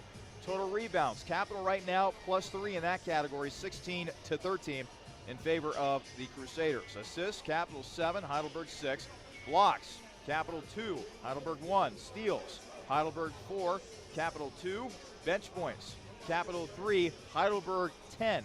Second chance points, not a lot to go around. Capital with a slim 2-0 lead in that category. Capital, meanwhile, is taking it to Heidelberg in the paint, 22-10 in favor of the Crusaders. And finally, fast break points, Capital 3, Heidelberg nothing. Now, on to the individual statistics. First for Heidelberg, Alex Arlano leads the way offensively for Heidelberg. He's got 9 points on 3 of 5 shooting from the field. All 3 of his makes have come from three-point range. Tamal Watkins had 7. Dylan Woods had 6. Seth Homan with 5 points. Emmanuel Purdue with 4 points, and 3 points apiece for Kurt Jacobs and Logan West Holmes. Meanwhile, for Capital, how about the first half by Joe Hartman? The Cincinnati native with 13 points to go along with 6 rebounds. He has shot 6 of 7 from the field. Joe Hartman had himself a pretty good first half. Hopefully he can keep that up in the second half. Reed Bradfield, 8 points to go along with 4 rebounds. Cam Caldwell with 6 points, and then 3 points apiece for Gia Haya, Ryan Roth, and Tyler Schreck. It all adds up to a 37-36 lead for Heidelberg here at the half. Let's now go ahead and name today's halftime hero. This is brought to you by Freshies. Healthy, fast, casual food that's good for your body and soul. Cap students get 10% off. Freshies. Eat. Energize. Well, obviously, we're going to have to give it to Joe Hartman. He's the guy that kept Capital in this game early on when Heidelberg was draining all those threes from downtown. And Hartman having his best offensive performance, at least from a first half standpoint. His season high in points is 20. The way he's going right now, he might be able to set a new season high as well as a new career high in points scored. We will just have to see. Let's go ahead and revisit the keys as we get set to preview the second half here. This is brought to you by the Marriott Columbus Airport. Well, I said my first key was to get the three-point shot going if you were Capital, and clearly that was not the case in the first half as Capital only shot 2 of 7 from downtown, but hopefully Capital can right the ship in that category. If they're able to knock down threes along with what Hartman and Bradfield was able to give Capital inside, that could be deadly for Heidelberg come the second half. Run when able was the second key for Capital. Only 2 fast break points for Capital in that first half. Kind of surprised that Capital didn't get a lot of transition opportunities. Hopefully that improves. And finally, taking care of the basketball. Looking back at that turnover stat, Capital with 7 turnovers. Got to have less than that, especially in a close ball game like this with Heidelberg, where Capital needs a conference win, needs to establish positive momentum heading into the month of February. Taking care of the basketball is going to be very, very, very important for Capital coming up in this second half. We'll take a break. When we come back, we will have the start of the second half between the Student Princes and the Crusaders. This has been the Capital University Army ROTC halftime show here on your home for Crusaders men's basketball at athletics.capital.edu.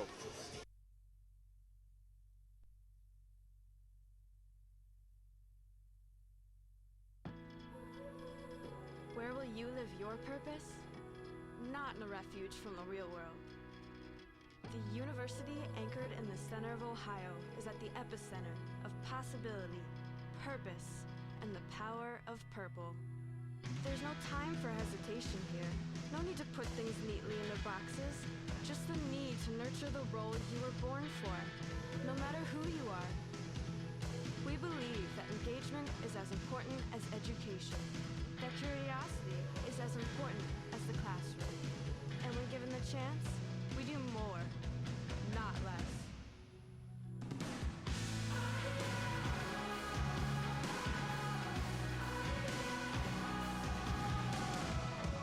We live, learn, and lead with purpose. Just like the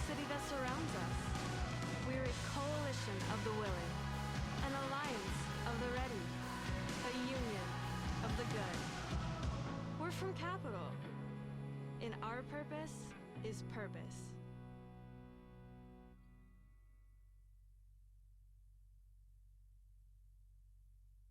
Army ROTC is one of the best leadership courses in the country and can be a part of your college curriculum. As a potential or current student at Capital University, learning to become a leader will make your college experience even richer and prepare you for the future. Capital Army ROTC can provide scholarships and many more benefits to those who enroll, but the biggest benefit will be experienced firsthand after joining. For more information on Capital Army ROTC, testimonials, and an in-depth look at what the program can offer you, go to www.capital.edu/ROTC. With 14 TVs to watch your favorite team for the next big event, Blank's Cafe and Pizzeria in German Village is ready for you and your group today. Plenty of free parking, free Wi-Fi, banquet rooms for private parties, and daily specials. What more reason do you need to visit Blank's Cafe and Pizzeria? Blank's is located at 743 Parsons Avenue and has been serving the Columbus community since 1939. Planks is on the web at plankscafe.com or available by phone at 614-443-6251. Planks Cafe and Pizzeria is a proud supporter of Crusader Athletics.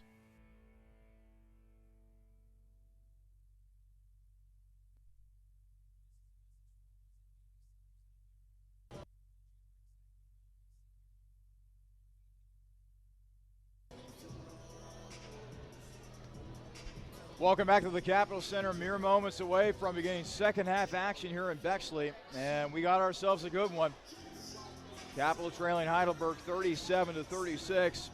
Coming out of halftime, real quick, want to give you the upcoming schedule for both the men's and women's basketball teams. Our next broadcast is going to be coming up on Saturday afternoon when the Crusaders welcome in the Polar Bears of Ohio Northern. That game is scheduled for a 2 o'clock tip. We will begin things with the Freshies pregame show beginning at 1:30 p.m. The women's team, meanwhile, they will be on the road at Ohio Northern that day. That game is scheduled for a 3 o'clock tip. Our next women's basketball game here on athletics.capital.edu, that will come next Wednesday when the women's team plays host to Muskingum. That game is scheduled for a 7 o'clock start. Freshies pregame show will begin at 6:30. The men's team on that same night will be at Muskingum. That game is scheduled for a 7 o'clock tip. But that is in the future. And now we focus on what's happening in front of us at this moment as the second half begins between Capital and Heidelberg. Student Princess 37, Crusaders 36. So glad that we could have you along for the ride for this presentation of Crusaders men's basketball here on athletics.capital.edu. I'm Charlie Danis. Reed Bradfield inside. Schreck with the putback. It's good. Capital up by 1. Only the second time in this game so far that Capital has held a lead. For very much of the first half, it was Heidelberg that held the lead as Woods, dribbling around to the top of the arc. Now back in the hands of Tamal Watkins, who had to sit a lot in that first half due to foul trouble. Drive inside, Dixon miss it, and another rebound for Joe Hartman. Boy, the way he is playing tonight, he's well on his way to a double-double. Schreck on the other side, got fouled. He'll earn himself a trip to the free throw line, and the first team foul of the half is going to belong to Heidelberg. Number 22, Seth Holman. His second team's first. At the line, shooting 2 for Kevin. Number 12, Tyler Schreck. Seth Holman hit with a foul for Heidelberg, so now Schreck will head the line.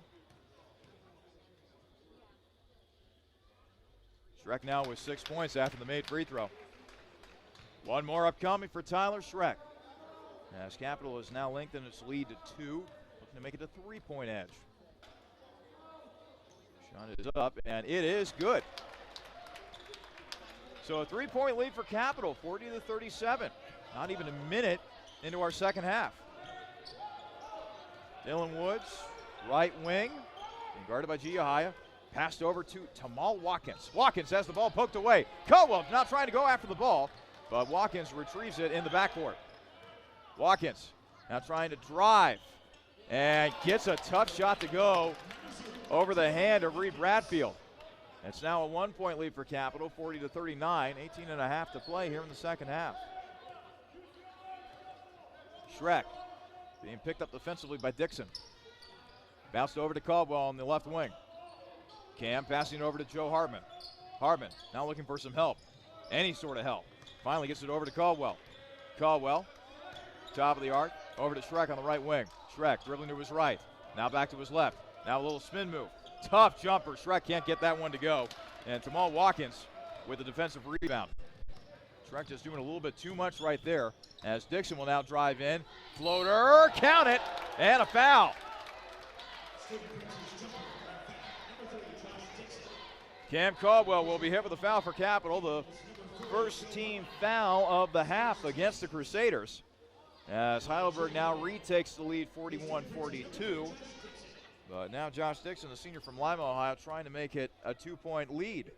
It is up, and it is no good, so it remains a 1-point edge for the Student Princes after the missed free throw by Dixon. Caldwell across the timeline, up to the right wing. Cam now trying to drive inside, met with a double team, over to Hartman. Schreck now inside to Bradfield. Reed trying to back his man down. Tough jumper, no good. Hartman, offensive board, but a jump ball now is going to be called. And now the possession arrow will give it to Heidelberg. 17:40 remaining in the second half. It is Heidelberg 41, Capital 40. A back and forth affair between both these OAC foes. Watkins dribbling up the court, now passing it off to Dixon. Now over to Arlano inside, and the shot is missed by Dixon. Another rebound by Hartman, his 8th of the game. Giahaya over to Caldwell. Cam inside, Bradfield, long jumper, knocked it down. Reed Bradfield helps Capital regain the lead, 42-41, 17:05 left to play in the second half. And Bradfield has now entered double-digit territory. 10 points for the sophomore from Dixie Heights, Kentucky. Over to the corner. Three-pointer way off the mark by Watkins, and a rebound grab by Bradfield. Up ahead to Schreck. Left wing, now they'll go inside of the big man, Hartman. Hartman near the left block, now he'll dribble out of it. Over to Caldwell. Cam on the right wing. Back over to Hartman. 14 on the shot clock for Capital. Over to Schreck, he'll go baseline, met with a double team. Schreck can't get the bucket to go. Swatted away. Now Yahaya grabs the loose ball for Capital. Crusaders will reset. Caldwell knocks it down from the left wing. Largest lead of the game for Capital. It's 4 for the purple and white. 45-41, 16:09 left to go. Seth Homan over to Josh Dixon. Dixon over to Homan at the top of the arc. Homan being guarded. And now a foul will be called on the inside. And it looks like it's going to go. Number 12, Tyler Schreck. Against Schreck. Second team foul on Capital this half.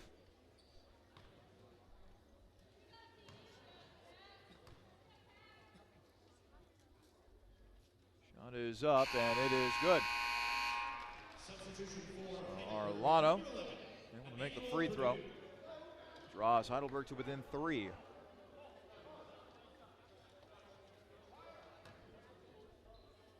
Back in for Heidelberg is Emmanuel Purdue. One more for Arlano. It is up, and it is good. Back to a 2-point lead for Capital. 45-43, 15:50 to go.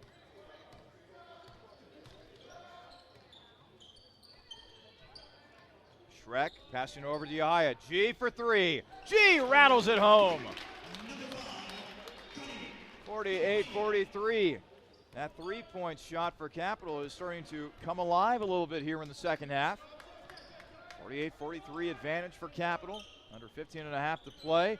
Watkins trying to navigate traffic. Shot fake, home and inside. Can't get the bucket to go. Another rebound for Hartman, his 9th of the game.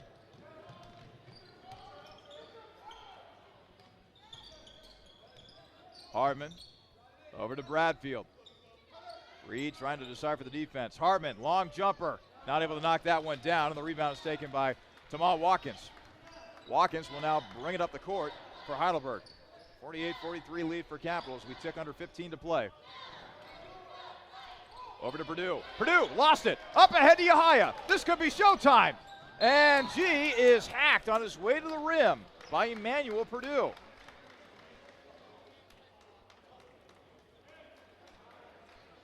So now Yahaya will head to the free throw line.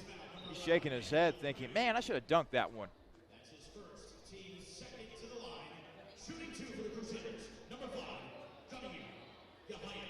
So now Yahaya will head to the free throw line. It's been kind of a quiet night offensively for G. He's got 6 points. He's shot 2 of 5 from the field. Does have a couple triples on the night. As Heidelberg will send Bailey Croft back into the game.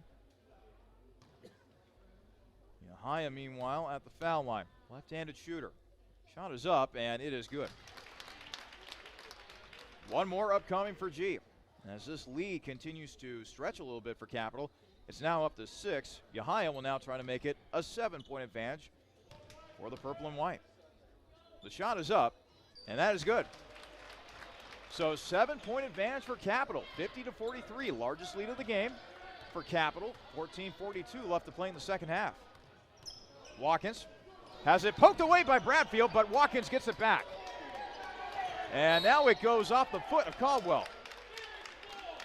The defense has really been turned up here for Heidelberg, and now Andy Buhai is going to want to talk it over in a timeout. 14:33 remain in the second half.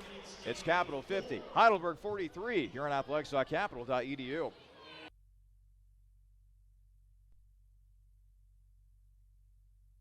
Army ROTC is one of the best leadership courses in the country and can be a part of your college curriculum. As a potential or current student at Capital University, learning to become a leader will make your college experience even richer and prepare you for the future. Capital Army ROTC can provide scholarships and many more benefits to those who enroll, but the biggest benefit will be experienced firsthand after joining. For more information on Capital Army ROTC, testimonials, and an in-depth look at what the program can offer you, go to www.capital.edu/ROTC.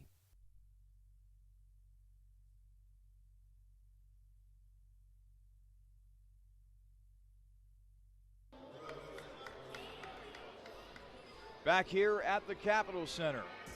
14:33 left to play in the second half. It is Capital 50, Heidelberg 43. It's been a fantastic game so far tonight for Joe Hartman.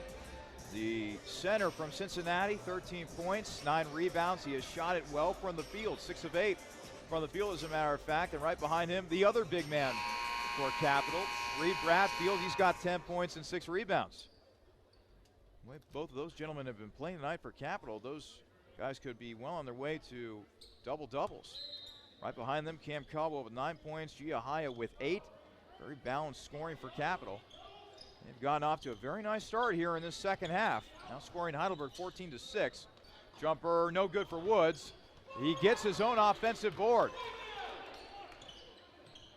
Over to Watkins. Watkins, he will drive and count the bucket and a foul. Boy, that was a really late whistle that time, as Hartman had his hands raised to the sky that time. I don't know what more he could have done there defensively without fouling. But now a three-point play opportunity for Tamal Watkins as he looks to bring Heidelberg to within 4. He misses the free throw, and another rebound for Bradfield. That's his 7th of the game. 50-45, 5-point lead for Capital. Over to Caldwell, now to Hartman. Joe trying to dribble out of some traffic to Caldwell. Cam on the left wing, over to Hartman. Long jumper for Bradfield, no good. Battle for the loose ball, dug out by Schreck. He'll go back up, reverse layup, good for Tyler Schreck.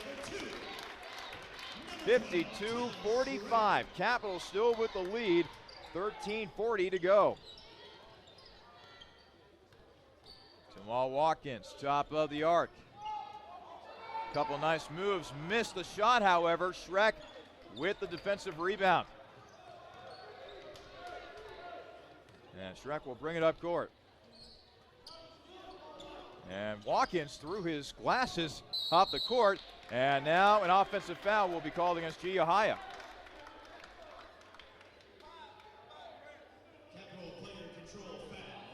Watkins now talking with one of the referees after one of the assistant coaches for Capital, Anthony Golson, handed him back his glasses. That was a very odd sequence right there as Watkins was coming up the floor and he just tossed his glasses towards the Capital bench.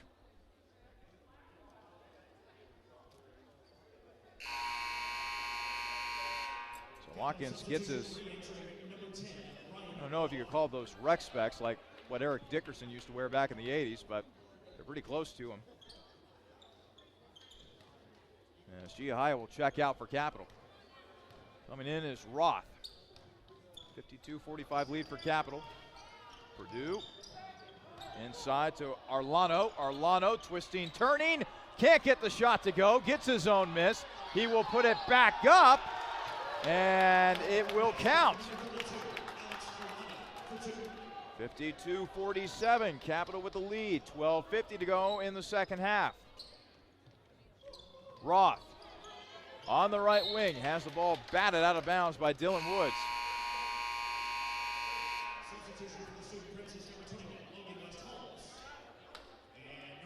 Now, Kurt Jacobs will check back in along with Logan West Holmes for Heidelberg. Roth will get it into Schreck. Tyler trying to make a move, cut off.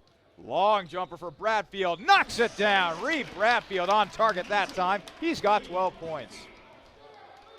54-47 lead for Capital, 12.5 to play. Watkins almost slips, has his shot rejected by Schreck. Ball will still stay with Heidelberg, but exemplary defense right there by Tyler.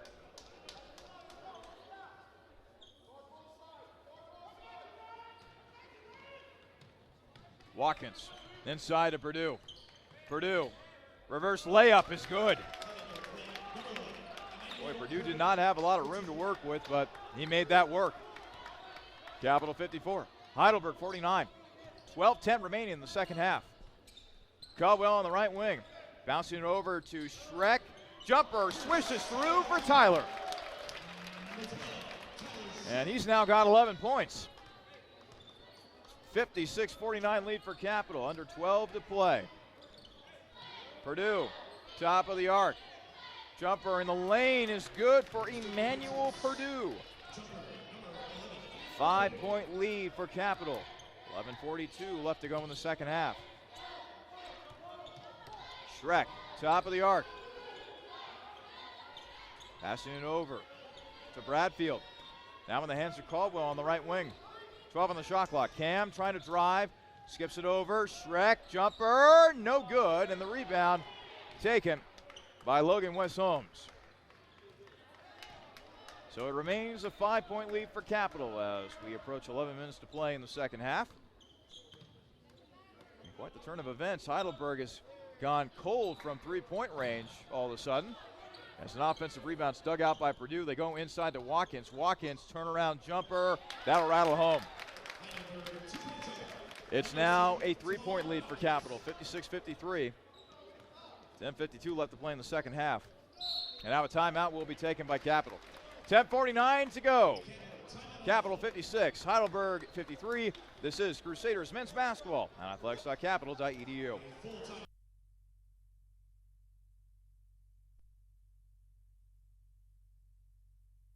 Lunch, the most unappreciated meal of the day. Which is why we at Freshie are screaming from the rooftops, let there be lunch. And no, not a sad sandwich at your desk. We're talking a flavorful Tex-Mex burrito after a brisk walk, or a nutritious kale Caesar with your work bestie. So let's do our minds, bodies, and taste buds a favor, and let there be lunch. Download the game-changing new Freshie app to have your food ready, or order at freshie.com. What if you could take a college course that not only required textbooks, but courage, determination, and a good pair of boots? A course that would lead directly to a career as a leader, not an intern or assistant. Ready to become a student and a leader? Enroll in Capital University Army ROTC. You could get a full tuition scholarship. And you'll graduate a leader and an officer in the U.S. Army. To learn more about Army ROTC, Call 614-236-6808 for more information. Or go to www.capital.edu/ROTC to learn more information about the Capital University Army ROTC. 10:49 left to play in the second half. It is Capital 56, Heidelberg 53. Capital being led offensively by Joe Hartman. He's got 13. Reed Bradfield with 12. And Tyler Schreck with 11. Meanwhile, on the other side, Heidelberg is being led offensively by Alex Arlano. He's got 13. Tamal Watkins, he's also in double digits in scoring. He has got 11. Capital will inbound the basketball. It's Cam Caldwell running the point for the Crusaders. He is on the left wing. He'll pass it off to Yahaya. Now over to Griffin Dosick, who has recently checked in for Capital. To Bradfield. Reed trying to dribble in. Cut off. Dribbles in further. Tough shot. No good for Bradfield. Dosick with the offensive board. 20 seconds to work with for Capital offensively. Over to Yahaya. G loses the ball. That's a turnover for Capital. And it gives Heidelberg a chance to draw to either within one or potentially tie this game. So now Dylan Woods will bring it across half court. Woods will pass it off to Croft. Now in the hands of Kurt Jacobs. Jacobs trying to drive against Dosick. Over to Purdue. Purdue drives in. Jumper. His wrist got hit by Caldwell. That'll be the 15th foul on Capital's half as now Emmanuel Purdue.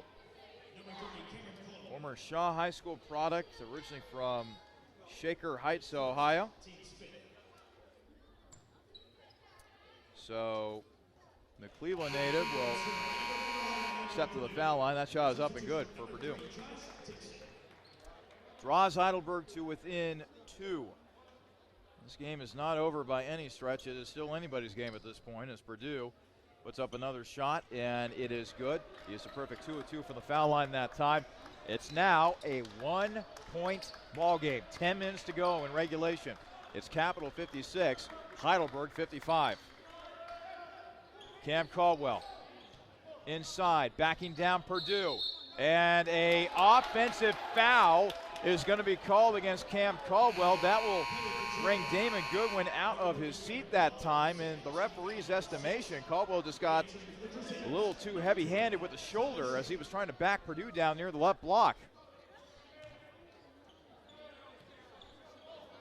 So now Heidelberg with a chance to retake the lead here in the late going. Dylan Woods over to Croft. Croft will now hand off to Dixon. Back over to Woods. Woods on the left wing, launches a 3, and that is no good. Tipped up in the air, out of bounds. They give it to Capital.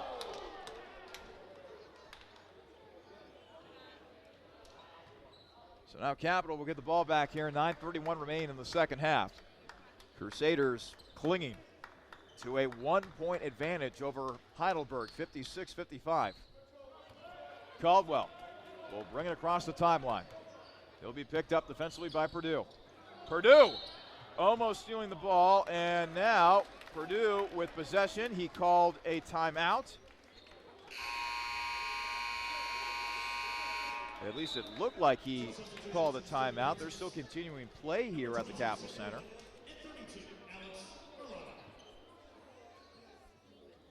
So Seth Oman will inbound it into Dylan Woods.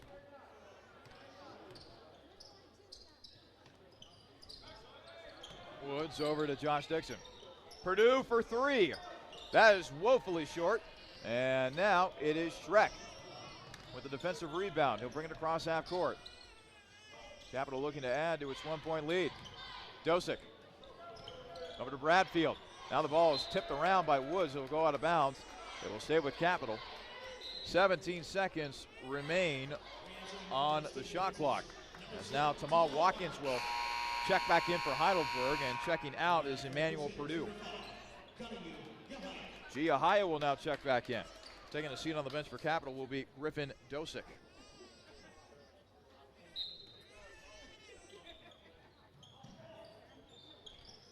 So over to Yahaya now. Yahaya near the left wing. Dribbling inside, double teamed, and a traveling violation will be called against G. That was a case of G just doing a little too much there defensively. I'll tell you what, the double teams have really worked well defensively for this Heidelberg club. Anytime Capital tries to get it inside, instant double team. Very good help defense being used by the Student Princes here tonight.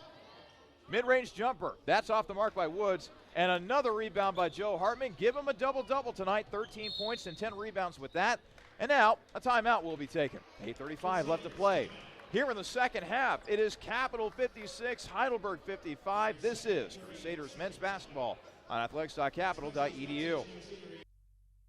Real world.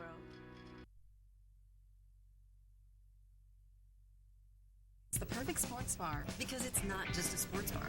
I'm Gary Calico, founder and president of Rusty Bucket. A lot of families build their sports world around the bucket. It's not just a guy's night out. You can bring your wife, you can bring your kids. We get a lot of groups in after games. Great place after the game. Kids love to come here. The Rusty Bucket Restaurant and Tavern. The Rusty Bucket is a proud supporter of the Capital Crusaders. Visit us after the game at 2158 East Main Street and grab life by the bucket. We got ourselves a nail biter here at the Capital Center. 8:35 left to play in the second half. It's Capital 56, Heidelberg 55. This is a presentation of Crusaders men's basketball here on athletics.capital.edu, and we are glad that you have joined us on this Wednesday evening. Bree Bradfield handling the ball for Capital right now inside to Schreck, and Schreck stepped on the baseline. That's another turnover for Capital. One of the keys that we talked about at the beginning of this game was, can Capital take care of the basketball? That's now their 13th turnover of the game. And in a close ball game like this, those are the types of turnovers that can come back and bite you. Meantime, Dylan Woods, top of the arc, on the right wing, over to Arlano. Arlano, floater is good. And Heidelberg retakes the lead, 57-56. It's been a good game for Arlano, who's now got 15. Yahaya on the left wing, over to Hartman. Hartman near the right elbow, looking for some help. Over to Bradfield now, 12 on the shot clock. Hartman, long jumper, swishes through. 15 points now for Joe Hartman. More importantly, Capital retakes the lead, 58-57, 7.5 to play. Jamal Watkins brings it across half court. He'll bounce it over to Woods on the right wing. Back over to Dixon at the top of the arc. Dixon over to Homan. Homan looking inside to Arlano. Passes it inside to Arlano. Looking to take Bradfield one-on-one. Near the right block. Arlano battling. Gets the bucket to go. 1 point lead once again for Heidelberg. 59-58. 6:59 to go. Over to Hartman. Now to Schreck. Schreck inside to Bradfield. Reed trying to back his man down, and a foul is going to be called against Heidelberg, Seth Homan. Simple reach-in foul that time by Homan. That is now the 13th foul on Heidelberg this half. And now Caldwell will inbound it for Capital. Cam looking for an open man, finally gets it inside to G.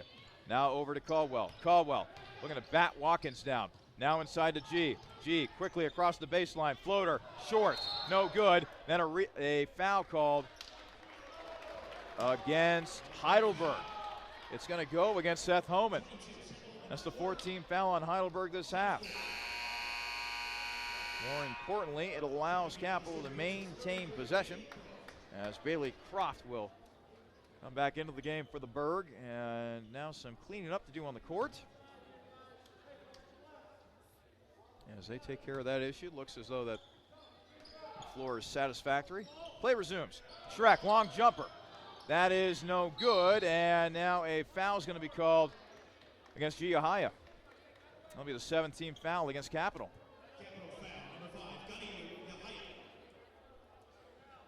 And now this is going to result in free throws for Heidelberg.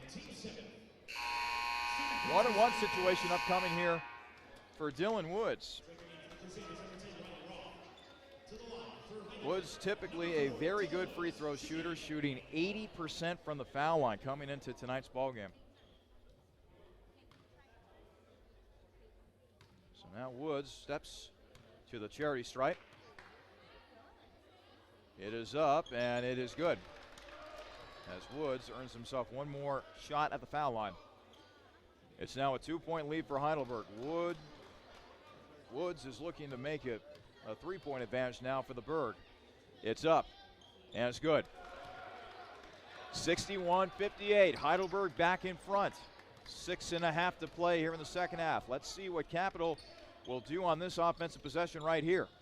Caldwell over to Schreck on the left wing. Passing over to Bradfield. Bradfield top of the arc.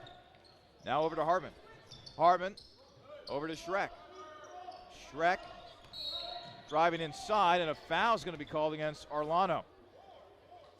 Actually, I take that back. Dylan Woods is whistled for the foul for Heidelberg. It's now the 15th foul on the Berg.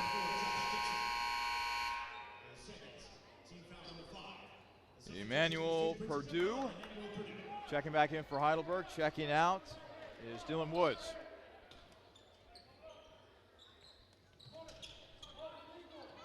Inbounded to Schreck. Top of the arc. Tyler looking for some room over to Hartman. Hartman with 11 on the shot clock. Hartman passing back out to Schreck.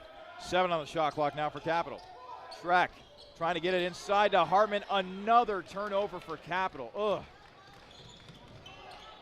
That's now the 14th turnover of the night for Capital, and it leads to a bucket on the other end for Heidelberg. 63-58. Heidelberg back out in front, as they're now going through a little bit of a run right now, and Bradfield's shot rejected. Hartman doing a nice job of throwing the ball off of the leg of Bailey Croft, keeping the ball down here with the Crusaders.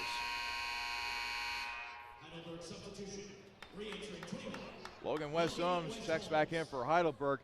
This is the point in the ball game where you hope that Capital can dig deep a little bit as they attempt to get back into this game. They were up by as much as 9 here in the second half, but Heidelberg slowly but surely came back, and now they possess a 63-58 lead as Caldwell is tripped up.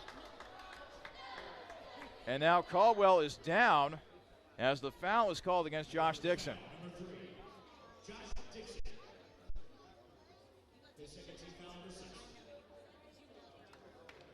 Looks like Caldwell has a good old-fashioned cramp as he's attempting to stretch things out a little bit. He now finally does get to his feet. One thing you can never doubt about Cam Caldwell, he is one tough kid. Contact does not bother him one bit.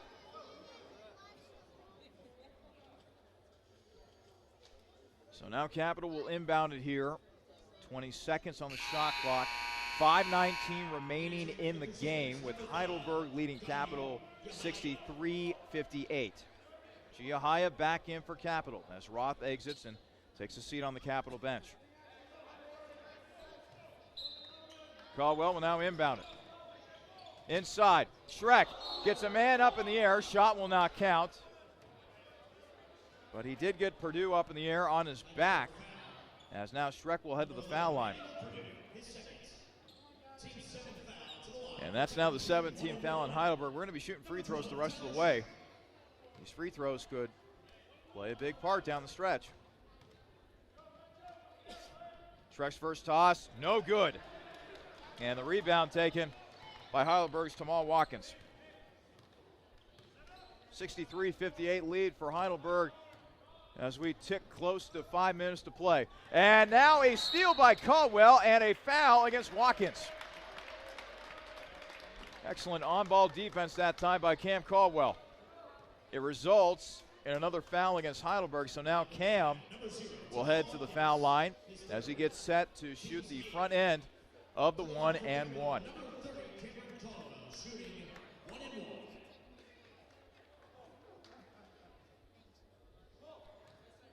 Capital has got to be able to take advantage of free throws here down the stretch. Caldwell's first shot, up and no good. Oh boy. Those are just backbreakers right there. Tyler Schreck missing the front end of a 1-and-1, and now Cam Caldwell doing the same. Over to Perdue. Perdue driving in and scoring. 65-58. Heidelberg with the lead. 4:40 left to play. Capital has got to get a bucket right here.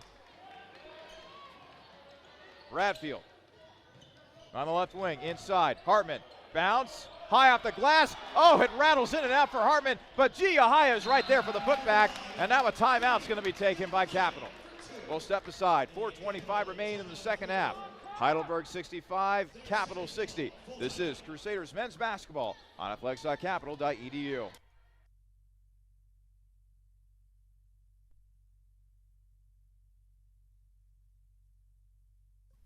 New vehicles, reliable pre-owned vehicles, top-notch, high-quality service technicians, and friendly, trustworthy sales associates dedicated to customer service. Byers Airport Subaru in Columbus is ready to get you into the vehicle that you were meant for. Stop by to see our selection at 401 North Hamilton Road in Columbus and take a test drive, or call Byers Airport Subaru at 877-265-9695 today. Byers Airport Subaru is a proud supporter of Crusader Athletics. Subaru, confidence in motion.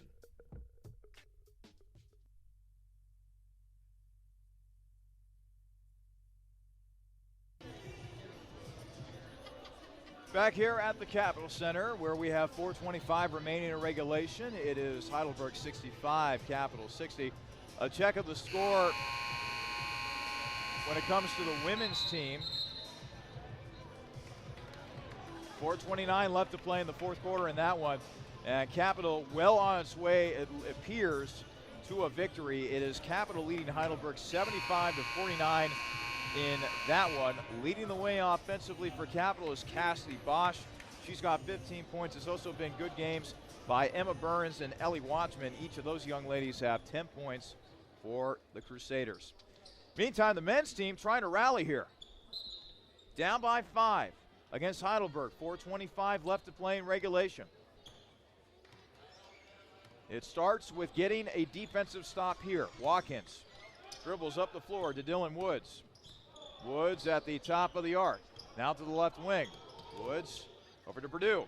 Purdue, a little bit of a shot fake that time. And now a drive on the baseline, and a foul's going to be called against Schreck as he goes hobbling out of bounds. Shooting foul on Capital's number 12, Tyler Schreck, his second. Team's 8th. And now Seth Holman will go to the free throw line. And that was a good foul by Schreck, because otherwise Holman would have just glided in there for an easy 2. That baseline was left empty by the Capital defense. Shot is up, and Holman misses it. So now Seth Holman, the sophomore out of Clyde, Ohio, with one more free throw attempt. Shot is up, and that is no good. Holman goes 0 of 2. That turned out to be a really good foul by Schreck.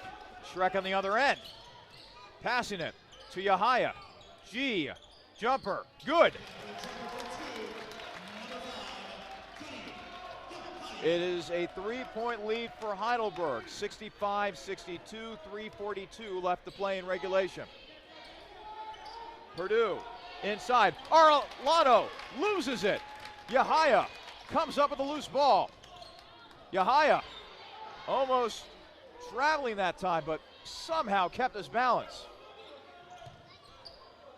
Schreck over to Bradfield. Now to Hartman. Over to Yahaya. Hartman regains the loose ball. In on the shot clock for Capital. Schreck on the right wing. Schreck, he'll go baseline. G for 3. G knocks it down. We're all tied at 65. 3 minutes to go.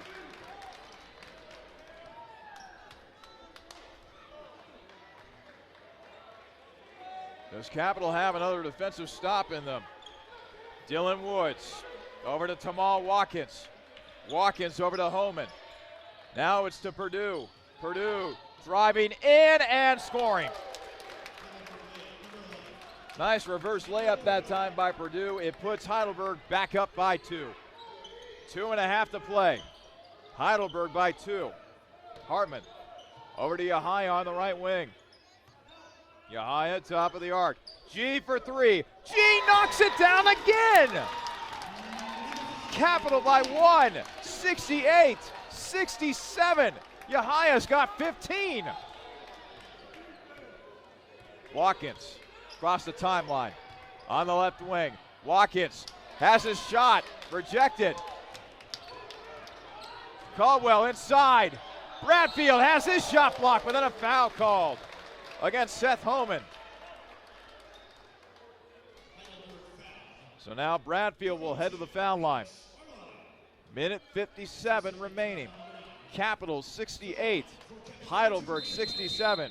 Important free throws coming up, but first we have a timeout. Gives me a chance to tell you folks that coming up after tonight's game, we will have the Byers Airport Subaru post-game show, final stats from tonight's game, naming our player of the game, one last look at scores around the OAC, and also a score update involving the women's team who looks to be well on its way to yet another victory. That is all coming up in the Byers Airport Subaru post-game show. All right, let's reset here. Minute 57 to play. Capital 68, Heidelberg 67. The possession arrow is in favor of Capital at the moment. 9 fouls for Heidelberg, 8 fouls for Capital. So free throws will definitely be a factor down the stretch here between both of these two teams. Meanwhile, Yahaya, he's got 18 points to lead Capital in scoring. Tamal Watkins and Alex Arlano tied for the team lead in their scoring department with 17 apiece. Meanwhile, it's Reed Bradfield heading to the line. Bradfield, 12 points, 8 rebounds. Hartman, 15 points, 10 rebounds. Boy, if Capital comes away with a win here tonight, we are going to have some competition, certainly, for player of the game tonight. A double-double for Joe Hartman. Yahaya has been knocking down big threes here down the stretch, and it's also been a very good game for Reed Bradfield. And Tyler Schreck has also got double-digit points. He's got 11 on the night to go along with 5 assists and 6 rebounds.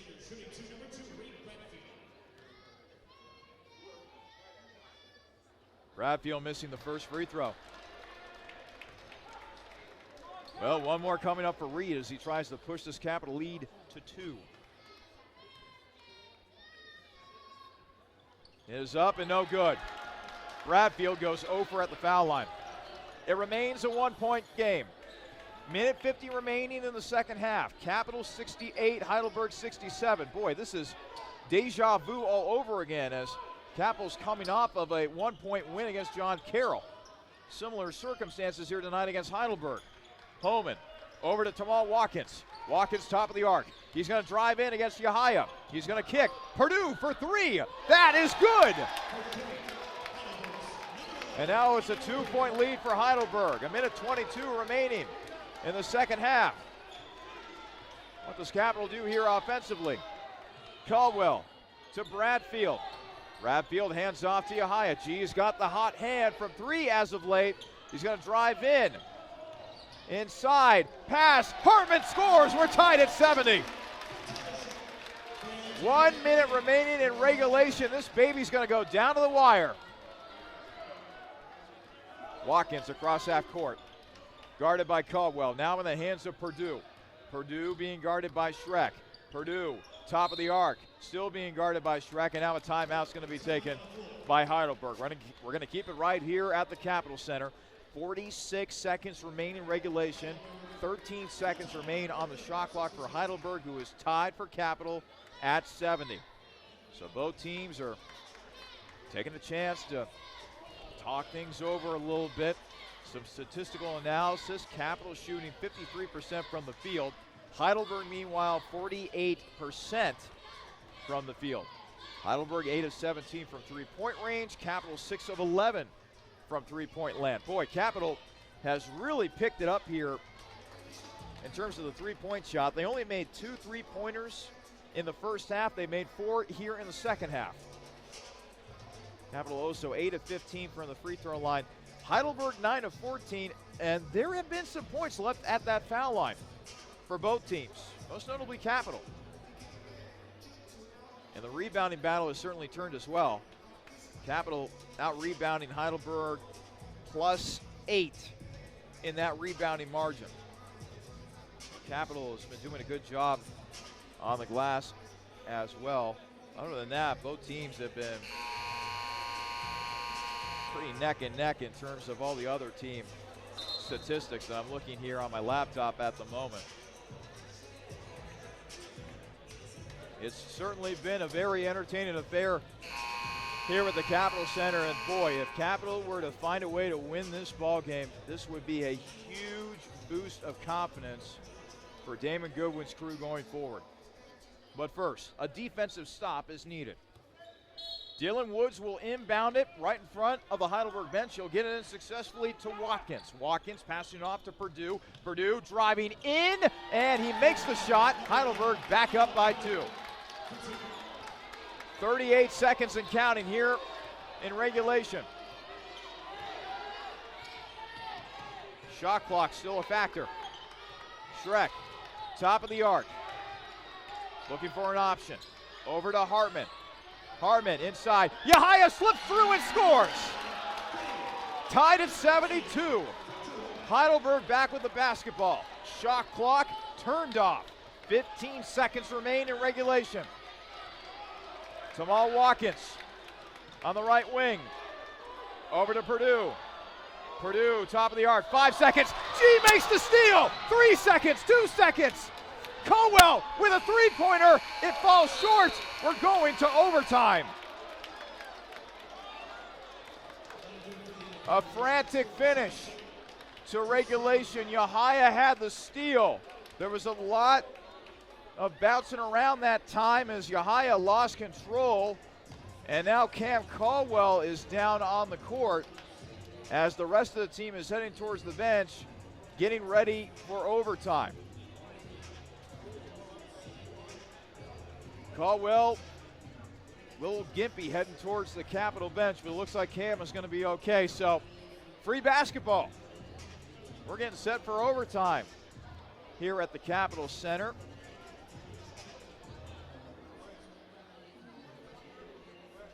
And so far on the season, Capitol has only played one game that has gone to overtime. You got to go all the way back to November 26th when they lost here at the Capitol Center to Ohio Wesleyan. That ended up being an 82-78 thriller won by the Battling Bishops. Well, how apropos, as both teams have given their all. This has been a back and forth game between the Student Princes and the Crusaders. We get 5 more minutes to try to decide this affair between Heidelberg and Capitol. We're glad that you have stuck around for tonight's game. As we go past 8:30 in the evening, Eastern Standard Time here in Bexley, Ohio. So both teams back onto the floor.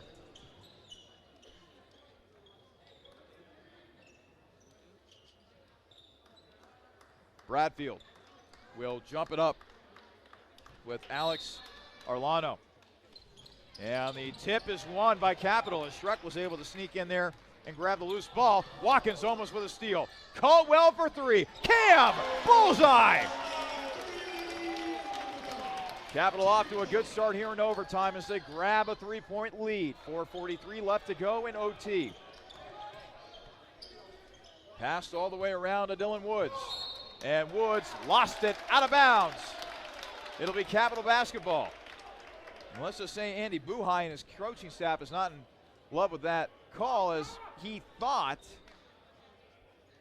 that Woods was fouled, thereby leading Woods to losing possession of the ball. But it'll go down as a turnover for Heidelberg. Caldwell on the right wing, bouncing it over to Schreck. Now in the hands of Bradfield. Reed on the left wing, hands off to Yahaya. Hartman over to G. G going baseline, double teamed, and he throws it away. Here comes Woods on the other end. Woods missed the layup. Watkins has it swatted away by Bradfield, and now Heidelberg will get the ball back, as they said that Caldwell stepped on the baseline trying to get to that ball. Oh boy, man, good back and forth action between both these teams.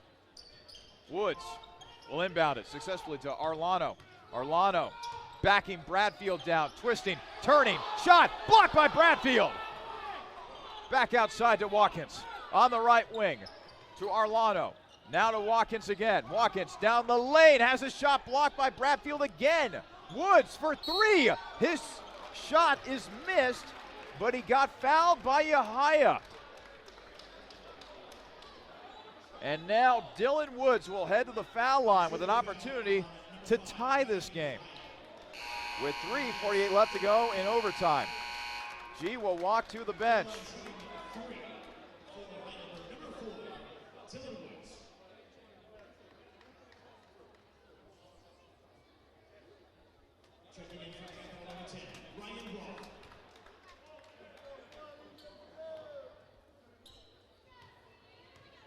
And that is now the fifth foul on Yahaya, so G actually fouls out. Roth will re-enter the game for Capital as Woods knocks down the first free throw. He's got two more coming. The shot is up and good for Woods. That brings Heidelberg to within one. And now Woods looking for the equalizer here on this third and final shot from the foul line. Shot is up and good. Well, just like that, we're tied at 75. 3:45 left to play here in overtime. Roth passing off to Hartman, who is going to step up here for Capital down the stretch. Now the G Yahaya is fouled out.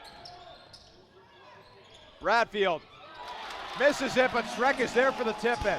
Johnny on the spot is Tyler Schreck. Back up to a 2-point lead for Capital. 3:20 left to play here in OT. Emmanuel Purdue over to Tamal Watkins, to Arlano. Woods for three. Woods knocks it down. Heidelberg by one. 3:04 left to play in overtime. Passed around to Hartman. Now in the hands of Roth. 20 on the shot clock. Bradfield near the left block. Roth for three. Roth knocks it down. What a response by the freshman from Findlay, Ohio. Capital by two once again. 2:39 to play in OT. Watkins over to Homan. Now in the hands of Purdue. Back over to Watkins in the corner. Watkins, three. He'll knock it down. Heidelberg 81, Capital 80. 2:18 left to go in overtime. Caldwell over to Schreck. Schreck dribbling to his right. Down the lane. Shot blocked by Arlano. Rebound taken by Homan. Watkins, cross half court. Heidelberg by one. Under 2 to play in overtime. Watkins passing it over to Homan, who gets shoved in the back that time by Hartman, and that is probably a smart foul right there by Hartman. It sends Homan to the line.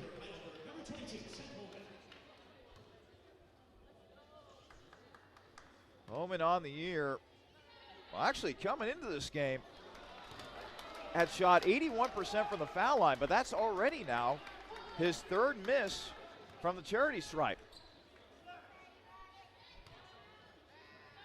Shot is up. Homan makes it this time. And it's now a 2-point lead for Heidelberg with 1:52 remaining here in overtime. Caldwell, left wing. Bouncing it over to Schreck. Schreck to Hartman near the left elbow. Back out to Caldwell. 16 on the shot clock. Caldwell to Schreck on the left wing. 12 to shoot for Capital. Reed Bradfield down the lane, off the glass, no good, he missed it, out of bounds. They're going to give it to Capital. Oh boy, Bradfield missing it that at point blank range. I thought he had 2 points for sure right there. But luckily for Capital, they keep possession. Inbounded successfully to Caldwell. Cam on the right wing. And Caldwell is going to get fouled by Purdue. Caldwell was getting ready to blow by Purdue that time, and Purdue was basically hanging on for dear life. So now Cam will head to the free throw line. Got to make free throws if you are Capital. Caldwell, who's already got 12 points on the night, steps to the foul line. Shot is up and good. Make it lucky number 13 right there with that shot for Caldwell. Griffin Dosick now checks in. Ryan Roth will check out for Capital.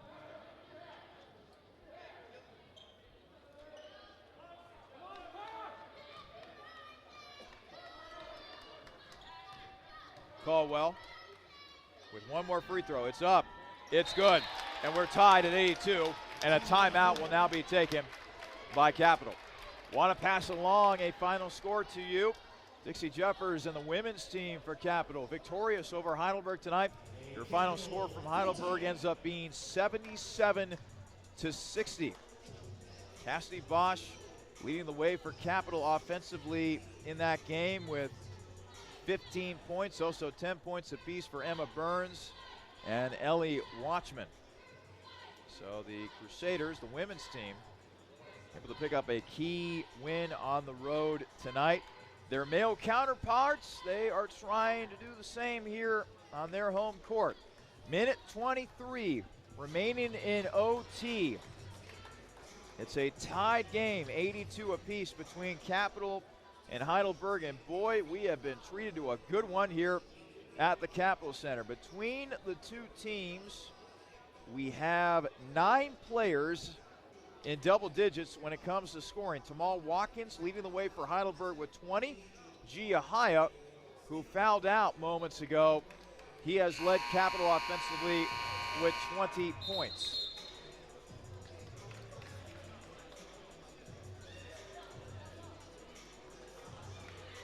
So now Capital coming back onto the court. Heidelberg will shortly join them.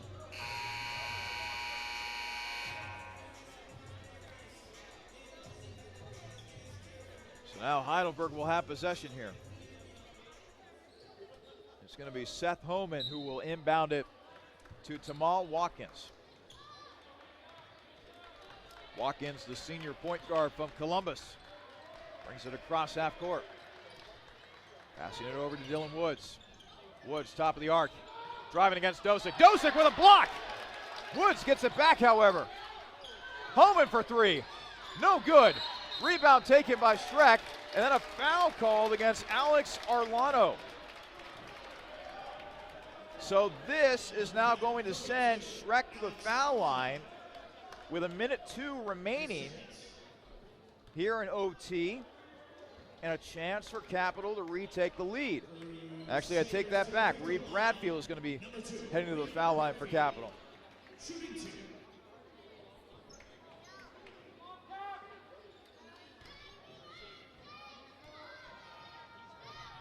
Bradfield's shot is up and good. Capital up by 1. One more free throw for Bradfield as he seeks point number 14. The shot is up. It is good. Capital 84, Heidelberg 82. 1 minute remaining in overtime. Can Capital find a way to hold on and win this one? Tamal Watkins driving. Puts up the shot, got fouled, missed the shot, but he is heading to the foul line. So Tamal Watkins will take his turn at the cherry stripe, and he has been an excellent free throw shooter for Heidelberg this season. Came in here shooting 86% from the line. First shot is up, and no good. He missed it. So now the best that Watkins can do right here is bring Heidelberg to within 1.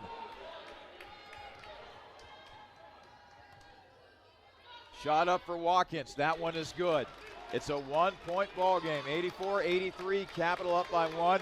Under 50 seconds to play here in overtime. Now you got to wonder if Capital is going to want to run some clock here, try to run this clock down a little bit. But ultimately, they got to find a way to get that basketball in the hoop, create more offensive opportunities, lengthen this lead a little bit. Caldwell driving inside. He'll be cut off defensively, passing over to Hartman. 5 on the shot clock. Joe out to Caldwell. Cam trying to make a play. Tough shot. count the bucket. No, the bucket will not count, excuse me. It's a miss. That was my bad. But Caldwell earns himself a trip to the foul line.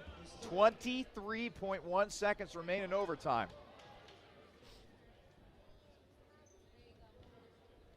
Looks like the foul is going to go against Orlando.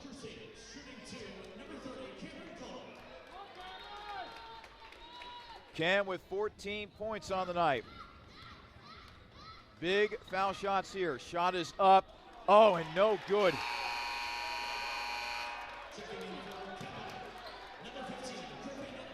Dosick checks in. He's become the defensive sub for Capital as of late as Roth checks out. One more free throw upcoming here for Cam as he tries to push it to a 2-point lead for Capital. It's up, and it's good.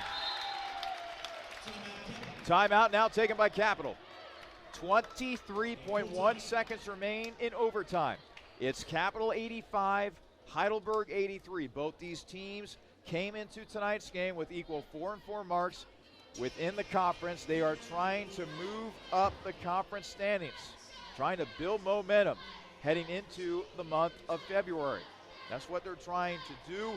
It's been a nail-biter here tonight. We have been treated to a classic here at the Capitol Center. While we have a moment, by the way, let's go ahead and run through some scores around the OAC. A couple of games getting close to being final.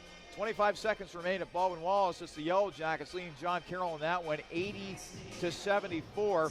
How about Mount Union? They have beaten the brakes off of Marietta. They're well on its way to a win over the Pioneers, 105-69. As the Purple Raiders have been rolling offensively tonight. A final from Muskingum. The Muskies fall to Wilmington, 85-65. And another nail-biter in the OAC. Ohio Northern leading by 1. Up on Otterbein, 79-78 with 12 seconds to go in regulation. So some very interesting scores right there. Obviously, you got the close game between the Polar Bears and the Cardinals, but man, what a whale of a win that would be for Mount Union. Assuming that they're going to win that one. As they go on to blow out Marietta, we will have a tie for first atop the OAC standings by the time it's all said and done this evening. Meantime, back to our game. Shot clock turned off. 23.1 seconds to go here in overtime. Capital by 2. Heidelberg with possession of the ball. Tamal Watkins, who's had a tremendous game here tonight, 20 points, brings it across half court. Gets it into the hands of Emmanuel Purdue. Purdue will drive. He misses the shot, but a foul is called against Schreck. So now Purdue heads to the foul line. On the year, Purdue shooting 65% from the foul line. Shot is up. That is good. 11.5 seconds to go in overtime. Roth checks in for some added offense for Capital. One more free throw upcoming here for the Student Princes. Purdue knocks it down. We're tied at 85, but Capital with a chance here to win it. 9 seconds, 8 seconds, 7 seconds. Caldwell driving down the lane. But an offensive foul is called against Capital. A moving screen is called against Bradfield, and that's going to give the ball to Heidelberg with 5.9 seconds to go. Damon Goodwin is incredulous, and I don't blame him.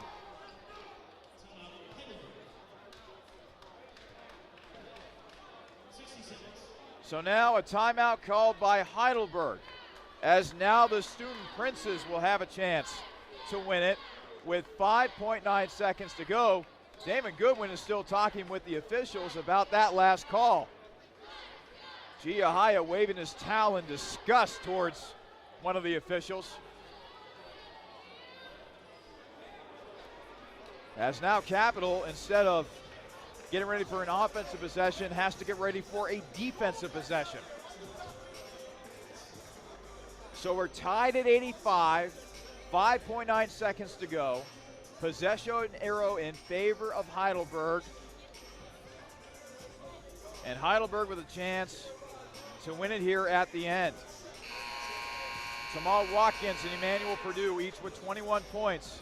Giahio with 20. It's also been a good night for Joe Hartman for Capital. He's got 17 points and 10 rebounds.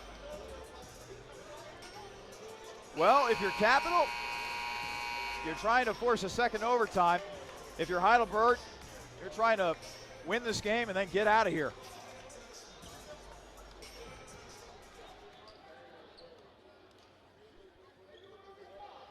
So now Seth Oman inbounds it to Watkins. 5 seconds, 4 seconds, 3, 2, 1. Watkins traveled with the basketball. So now Capital will get the ball back with 1.1 seconds to go. Timeout will be called by Capital. This will allow the Crusaders to advance the ball into the half court. Just enough time for a catch and shoot scenario, one would assume.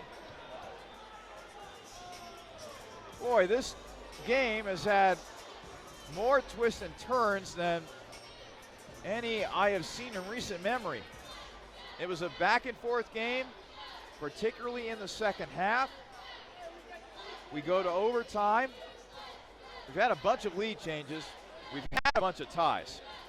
I'm going to be very interested in seeing how many ties, how many lead changes we ended up having in this game. We've had a ton between both of these teams. Both teams scratching and clawing, trying to get that 5th win in conference play. So Capital with possession. 1.1 seconds to go here in overtime. Could we have more overtime on the way? Could Capital find a way to put this one home and put away Heidelberg? Well, we're just going to have to see. One thing's for sure, the crowd here at the Capital Center has gotten their money's worth and then some.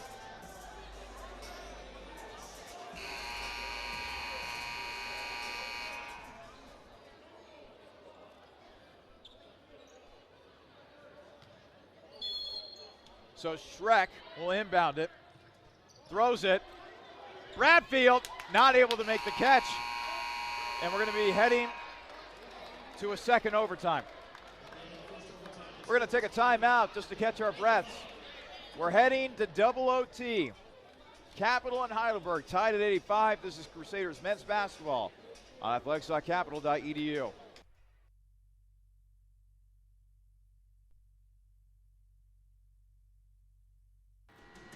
Capital University presents The Good Guarantee. The Good Guarantee promises families who work for nonprofits or in public service will never have to pay more than 50% tuition based on their total amount of financial aid. This includes your talent, merit, and need-based aid. You can live on campus or at home. It's renewable for up to 8 semesters, and you can study any major and minor. Current students can apply too. You qualify if you or your spouse or your parent or guardian work for a nonprofit or public service organization and you are a full-time undergrad. Because we want to create purposeful people, courageous community, and hopeful humanity. The world needs more good. The world needs you. You invest in others, we invest in you. For more information, visit capital.edu/good-guarantee.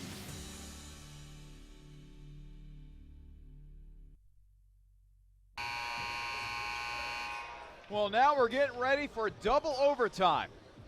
Heidelberg and Capital tied at 85. Speaking of games that have gone down to the wire, a game that has just gone final, it is Otterbein that defeats Ohio Northern 81-79.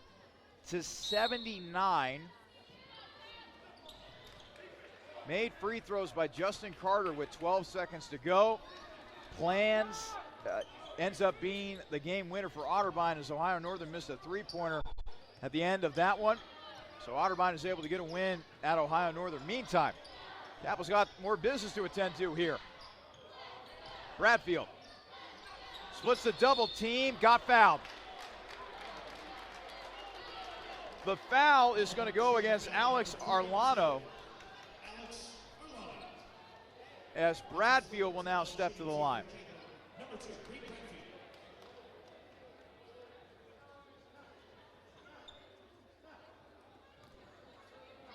Bradfield with 14 points. First shot is up and no good. Boy, Capital has left a lot of points at the free throw line tonight, only shooting a little over 60% from the foul line this evening.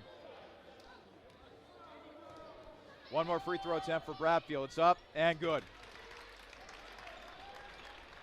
Capital by 1, 86-85, 4:34 remaining in double overtime.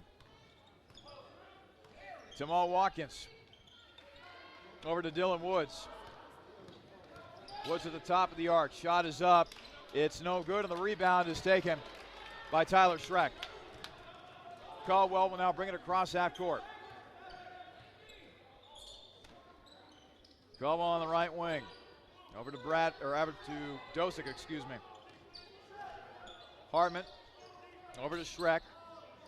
10 on the shot clock for Capital. Tyler inside to Bradfield. 5 on the shot clock. Reed will be whistled for an offensive foul. Nice defensive footing that time by Seth Holman as he was able to take the offensive foul.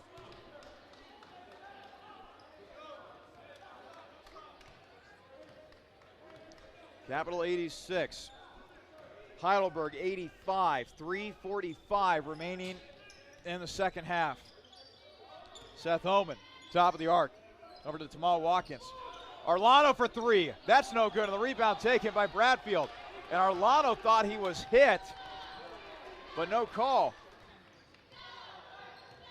Caldwell into a double team, passes out of it, over to Hartman.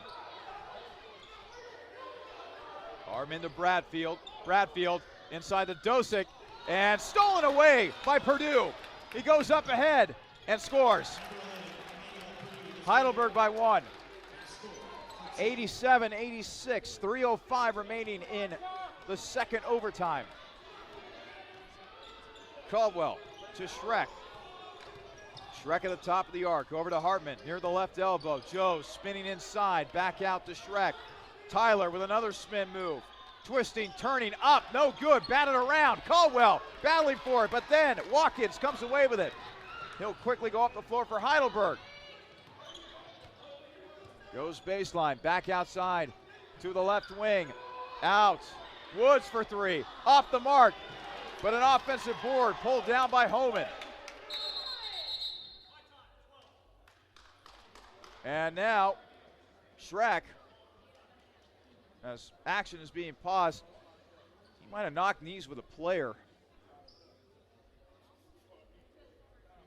As now Schreck is going to have to be helped off the floor. Good piece of sportsmanship right there by Alex Arlano as he was helping Schreck to the bench, who's now got a very noticeable limp heading back to that Crusader bench. Timeout taken.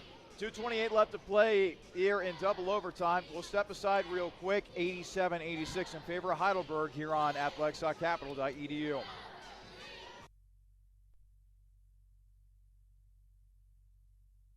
Lunch, the most unappreciated meal of the day, which is why we at Freshie are screaming from the rooftops, let there be lunch. And no, not a sad sandwich at your desk. We're talking a flavorful Tex-Mex burrito after a brisk walk, or a nutritious kale Caesar with your work bestie. So let's do our minds, bodies, and taste buds a favor and let there be lunch.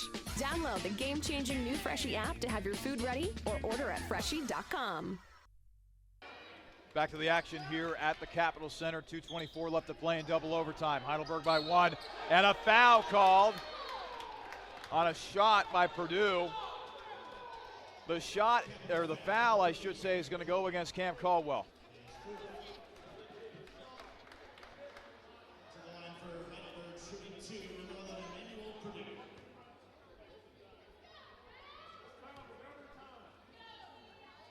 Purdue's shot is off the mark. It remains a 1-point lead for Heidelberg with 2:21 left to play here in double overtime. Shot is up, no good. Purdue goes 0 of 2 at the line. Still an 87-86 game in favor of Heidelberg.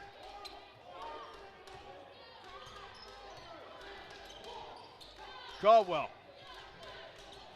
Over to Roth. Roth to Hartman. It goes off his fingertips. It's a turnover for Capital. So now Watkins will gently bring it up half court.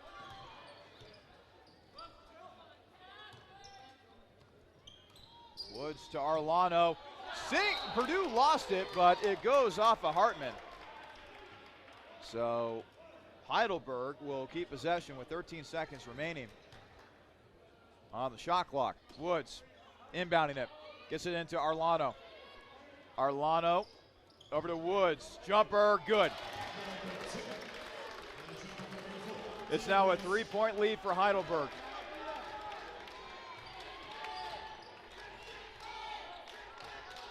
Roth near the top of the arc. Over to Bradfield. Reed trying to back his man down. Shot is good for Bradfield. A 1-point lead for Heidelberg. Minute 12 remaining. Boy, a defensive stop would be huge right here for Capital. Jamal Watkins over to Purdue. Purdue driving in. Missed it. Hartman had the ball, but somehow he let go of it. Purdue wide open for three, and he knocks it down. A huge shot by Emmanuel Purdue. Could that be the dagger right there?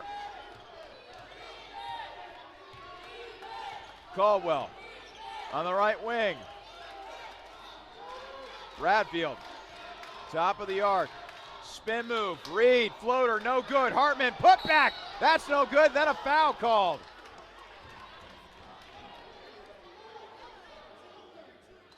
So now Joe Hartman will head to the foul line. It's a 92-88 game. 38.7 seconds remain in double overtime.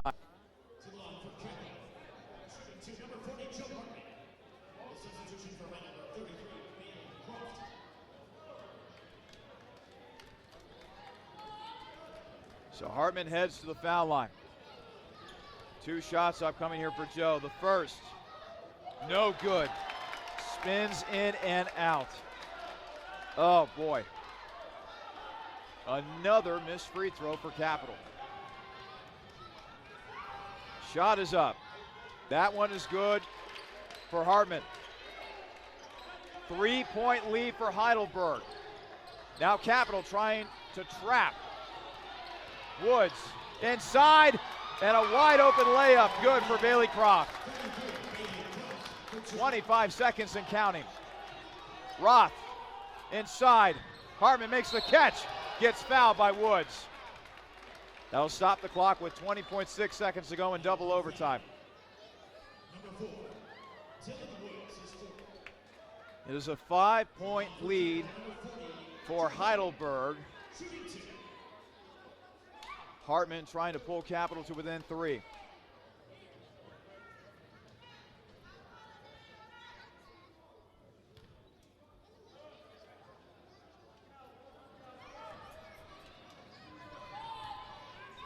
Joe Hartman up and good.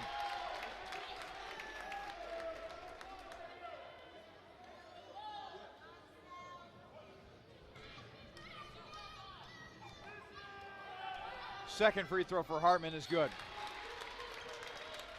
Brings Capital to within 3. Watkins, double team, dribbling around. 15 seconds and counting. Oh, now over to Woods. Woods, he's going to have to call a timeout. Timeout taken by Andy Buhai.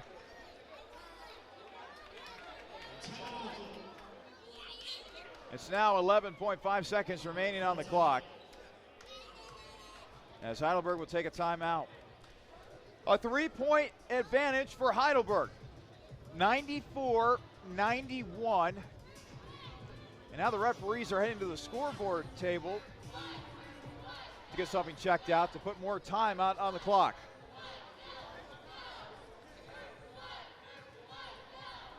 Again, a 94-91 game. Capital trailing by 3. 11.5 seconds remaining in double overtime.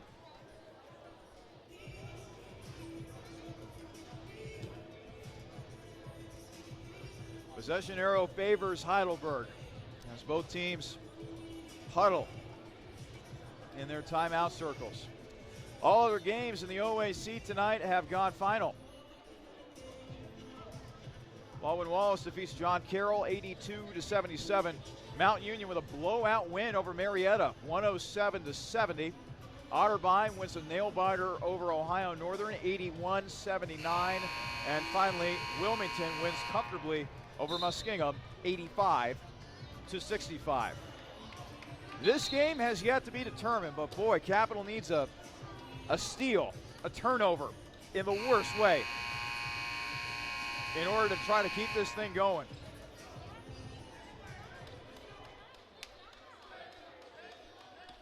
Inbounding the ball for Heidelberg will be Seth Homan.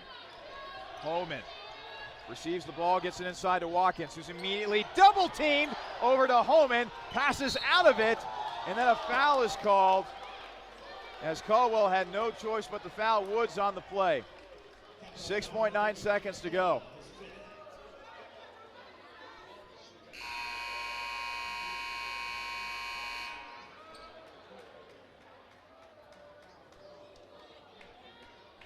So Cam Caldwell fouls out as Trey Meister will check in for Capital. Well, the best that Capital can hope for now is that Woods misses these free throws, gives him a chance. And that should probably ice it right there as Heidelberg now goes up by 4. One more free throw for Woods. That one is good. It's now a 5-point lead for Heidelberg. Timeout will now be taken by the Student Princes. Again, at the conclusion of this game, we will have for you the Byers Airport Subaru postgame show. Final stats, another wrap up the scores around the OAC. We'll name our player of the game and more. And it's coming up on the Byers Airport Subaru postgame show. Well, unless an absolute miracle occurs here in these final 6.9 seconds in double overtime, this will end up being a great win for Heidelberg. They went on the road and picked up a quality conference win, but man, meanwhile for Capital, so many things that you can point to. Missed free throws, turnovers, key players fouling out in certain situations. It's got to be real frustrating if you're Capital. You give your all in a game that you desperately need to win. That you need to win in order to gain momentum, in order to keep on trucking heading into February in a good way. But if Capital goes on to lose this game, boy, just what a heartbreaker it would be for Damon Goodwin's team as they battle tooth and nail with Heidelberg tonight, only to come up short. But as they say, there's still some game left to be played here. Hardman will inbound for Capital. He will get it in to Roth. Roth with a quick three, short. Meister to Bradfield, and that's that. We play double overtime here at the Capital Center. In the end, it is Heidelberg who defeats Capital 96-91. A well-played game between both teams as each squad gave their heart and soul to this game. Ultimately, it's the Student Princes who come away with a victory over the Crusaders, 96-91 in double overtime. Coming up, the Byers Airport Subaru postgame shows. We will wrap things up here at the Capital Center. Again, the final, Heidelberg 96, Capital 91 in double overtime. You've been listening to a presentation of Crusaders men's basketball here on athletics.capital.edu.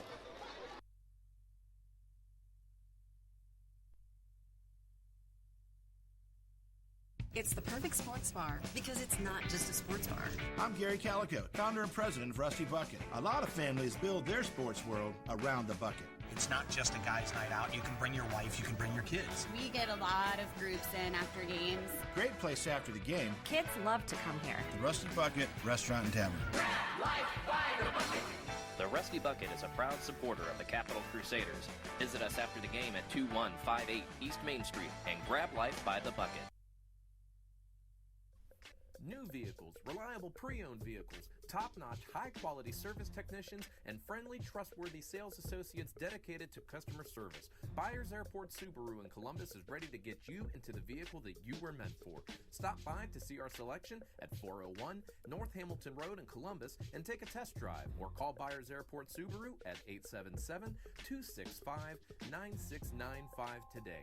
Byers Airport Subaru is a proud supporter of Crusader Athletics. Subaru, confidence in motion.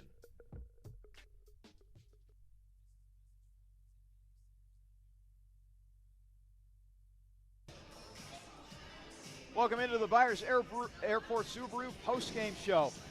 We were treated to a dandy here at the Capitol Center. Unfortunately, the Crusaders come up short 96-91 in double overtime as each team gave a fantastic effort out there on the court.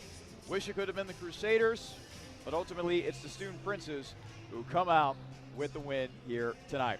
Let's now go ahead and run through some of the final stats. These are brought to you by the Marriott Columbus Airport. Let's begin with team statistics. It is Capital who shoots 51% from the field. They go 8 of 15 from three-point range, good for 53%.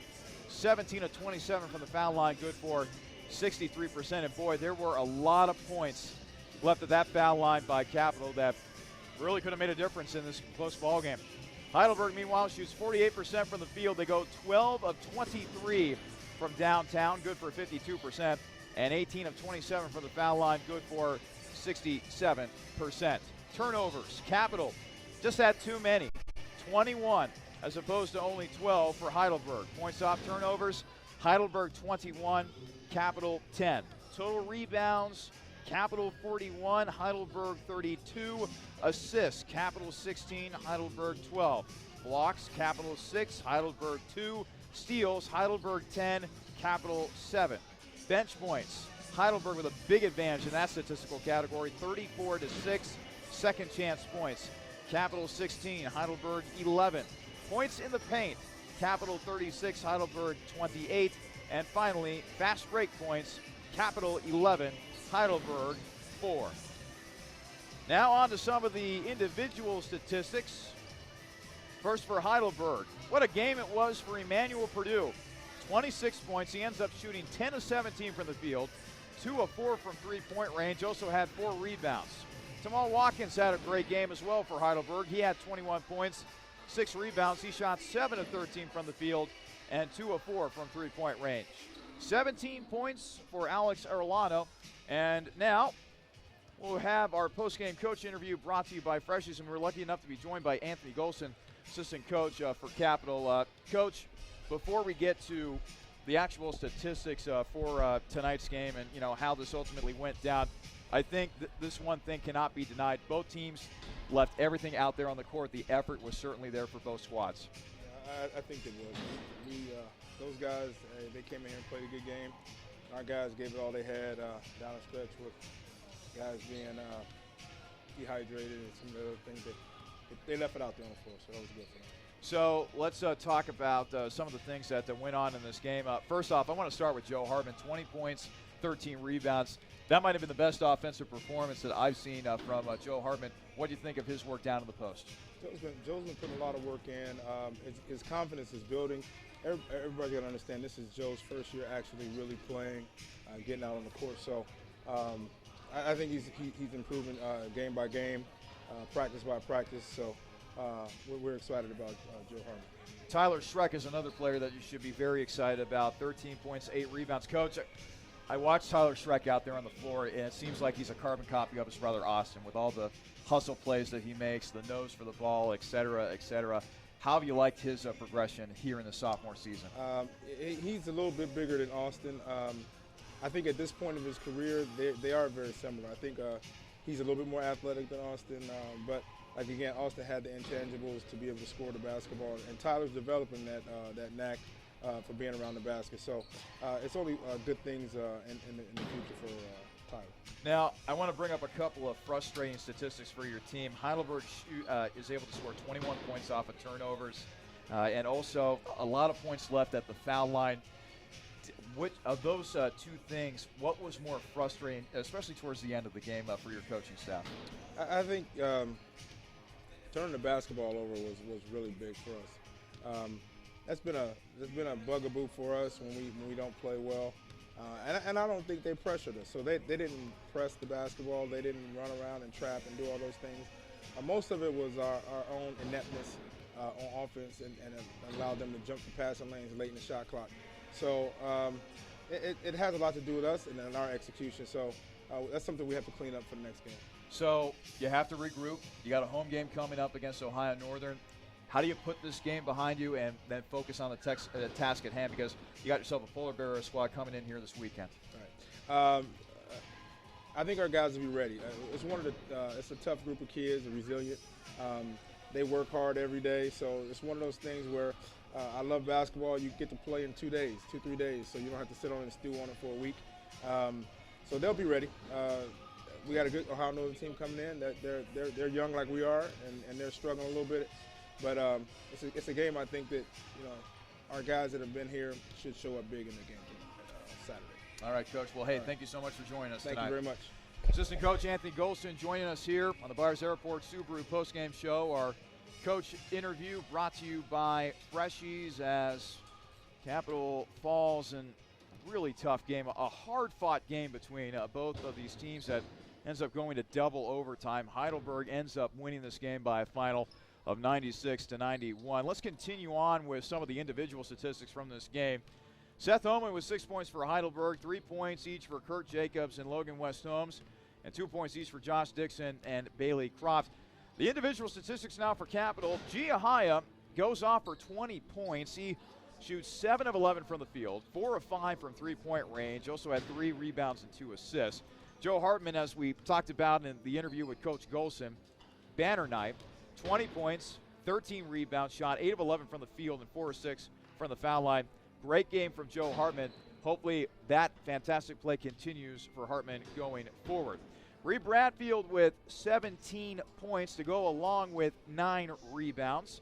15 points for Cam Caldwell, who had a really gutty performance. Had to come up limping a little bit during this hard-fought game, but he battled through. Tyler Schreck with 13 points to go along with 8 rebounds and 6 assists as his play continues to blossom more and more for the Crusaders. And finally, Ryan Roth with 6 points for the Crusaders, all of his points coming via the three-pointer. It is now time to name tonight's player of the game, brought to you by Planks Cafe. We are going to give that honor to Joe Hartman, 20 points, 13 rebounds for the big man from the Queen City of Cincinnati. Hartman coming through for Capital here tonight. Unfortunately, it's not enough as Capital falls to Heidelberg by a final of 96-91 in overtime. OAC scoreboard update one more time, brought to you by the Capital Army ROTC. And we have finals to discuss around OAC play tonight. Baldwin Wallace defeating John Carroll by a final of 82-77. Alex Nara led the way for the Yellow Jackets with 18 points in that ball game. Meanwhile, a huge win for Mount Union. They blow out Marietta by a final of 107-70. It was Mount Union who was led by Nathan Bauer Malone. A couple weeks ago, this young man was the OAC Player of the Week. He might be making a bid for another OAC Player of the Week honor. 36 points, 7 rebounds, 10 assists. Give that guy a double-double. He was also helped out by Colin Gurley, the reigning OAC Player of the Week. Gurley chipping in with 23 points as the Purple Raiders draw to first place with Marietta.